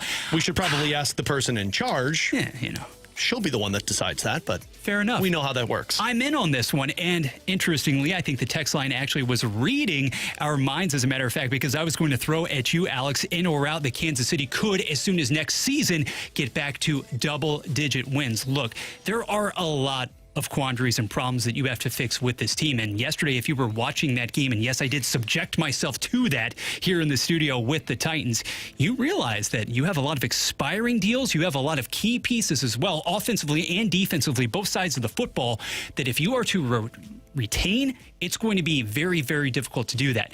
But you're still talking about number 12. If you've got one of the best of all time, you are always just not even a cycle away, a few games away from turning everything on its head. Yeah, 100%. All right, let's do the final one, and then we'll get to the rewind on the other side. In or out, at least one of Fabry, Stenberg, or Bergen have Wally pipped an injured player. Out. None of these injured players are Wally pipped. And I know there was a lot of people arguing off the tizzy that I created that they should just waive Nick Bukestad. Guys, that's not happening. He's got another year on his contract. They're not going to waive a guy that's got 2 years and send him to the minors, and they're not going to trade that guy, because if they decide to trade Shen, like we just talked about with JR, they need center depth. Bukestad is a fine third-line center for you, or a third-line wing. So, no, none of these guys are Wally pipped by any of those players. I think, in all reality, I think Stenberg goes down to the minors. I think Fabry goes through waivers. And if Bergeron's game continues, he stays in the lineup, and Bukestad's the healthy scratched. But Wally pipped in the sense that they're gone? Absolutely not. So out on that, in on them potentially being healthy scratches at times. I understand that. I'm out on the notion of anybody being Wally pipped in this situation because, Alex, with all due respect to these three esteemed gentlemen, you're talking about a combined total right now of 11 games that we have seen. Let's pump the brakes just a tad. Let's keep it going, but pump the brakes. Don't you ever tell me to pump my brakes, Bradford. I will. At least on the Blues. Bradford Bruns, I'm Alex Ferrario. We'll come back and rewind it next year on 101 ESPN. Wednesday night, it's the Hawaii Bowl. Hawaii and California. Pregame at 6:30, kickoff at 7. The NCAA plays on 101 ESPN.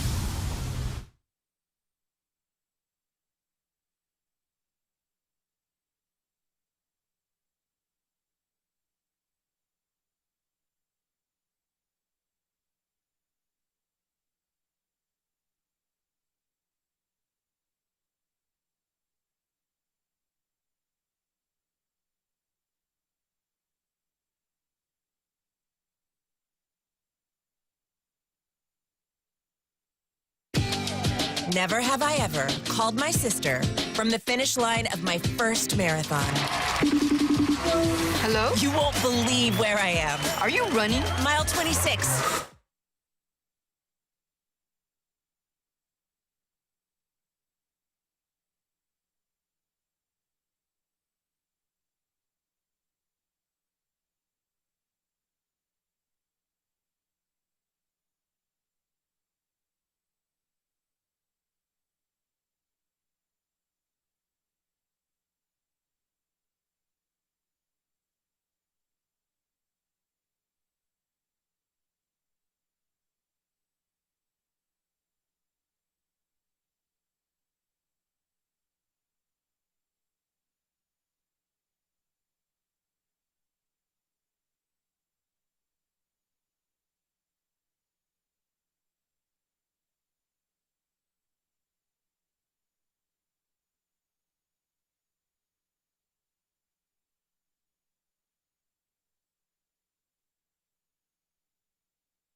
ESPN has your chance to win a 4-pack of passes to Monster Jam, January 17th and 18th at the Dome at America's Center. Get ready to cheer, scream, and be amazed as massive Monster Jam trucks and world champion drivers take over St. Louis for the ultimate day packed with high-flying action and jaw-dropping stunts. Get all the info and enter to score a free 4-pack of tickets for Monster Jam now at 101ESPN.com or on your 101 mobile app. They are St. Louis. It's BK and Ferrario on 101 ESPN. Let's run it back with a daily rewind on BK and Ferrario. Brought to you by Gloria Lou, your home sold guaranteed realty. Selling your home begins at GloriaHasTheBuyers.com. Been a fun show today. Really appreciate Bradford Brunn. Shout out to him. He found out last minute like we did. That's what happens when you have sick kids, that BK wasn't going to be out, and he's been an excellent co-host today with us here on BK and Ferrario. And if you miss anything from our show, you can check it out afterwards up on our podcast page, 101ESPN.com, which is presented by Schaefer Door Company. Also on the easy-to-use 101 ESPN app, Dobbs Tire and Auto Centers sponsors that. And you can watch it again on YouTube at 101 ESPN STL. Our studio cams brought to you by Air Alliance Team. It's 1:55. Your time check brought to you by Clarkson Jewelers, an officially licensed Rolex jeweler. Fast lane coming up in just a bit. Let's just recap things quickly here. Rapid fire, Bradford. Start with the Cardinals. Look, Wilson Contreras reportedly moved to the Boston Red Sox. Hunter Dobbins and a couple of others in return. I love the move. They got rid of Contreras, which it just didn't make sense. Burleson's now your everyday first baseman. You've got upside in terms of a player that's now your 9th overall prospect, and you got a guy who could fight for a roster spot this season. Yeah, weeks ago when you arrived at that realization, Alex, that you would no longer have Sonny Gray, that you wouldn't have Wilson Contreras, among others, other dominoes yet to fall this coming winter, it becomes easier to accept. And even though it wasn't the most decorated era here for Contreras in St. Louis, you move to the future and you are very, very satisfied at the returns you have received so far. And looking into the future, you talked about Fajardo obviously today, but guys who could legitimately contribute to this starting five next spring. And then on the football side of things, college football, somewhat disappointing weekend. NFL, lots of great storylines we'll dive deeper into tomorrow, but the local one is Missouri hiring their offensive coordinator. Yeah, Chip Lindsey coming on board, so goodbye to Kirby Moore. Missouri fans looking for a bit more in the way of excitement, electricity, enthusiasm, because make no mistake about it, over the last couple of years, this past season, you had a lot of entertaining aspects from Ahmad Hardy. You are running the ball as well as any team legitimately in the SEC. Can you do more, though, to introduce and bring back that aerial element? Somebody who worked with Drake May just a couple of years ago could well be the tonic, but guarded optimism. I hear you there, BK. Final one on the Blues, who play tonight against the Tampa Bay Lightning. 6 o'clock puck drop. I've got your First Community Credit Union pregame starting at 5.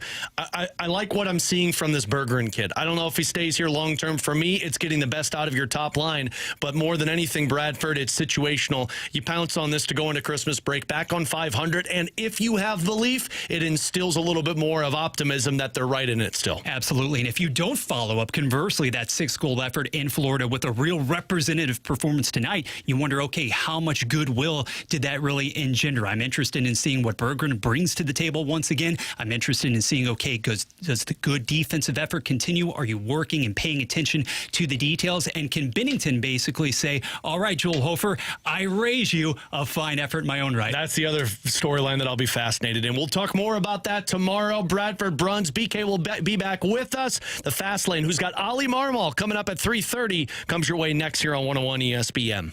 101 ESPN has your shot to score a signed puck autographed by Blues forward Jake Neighbors. Neighbors to the goal. Shoots. Score! Enter to win now at 101ESPN.com or on your 101 app. Powered by Dobbs Tire and Auto Centers.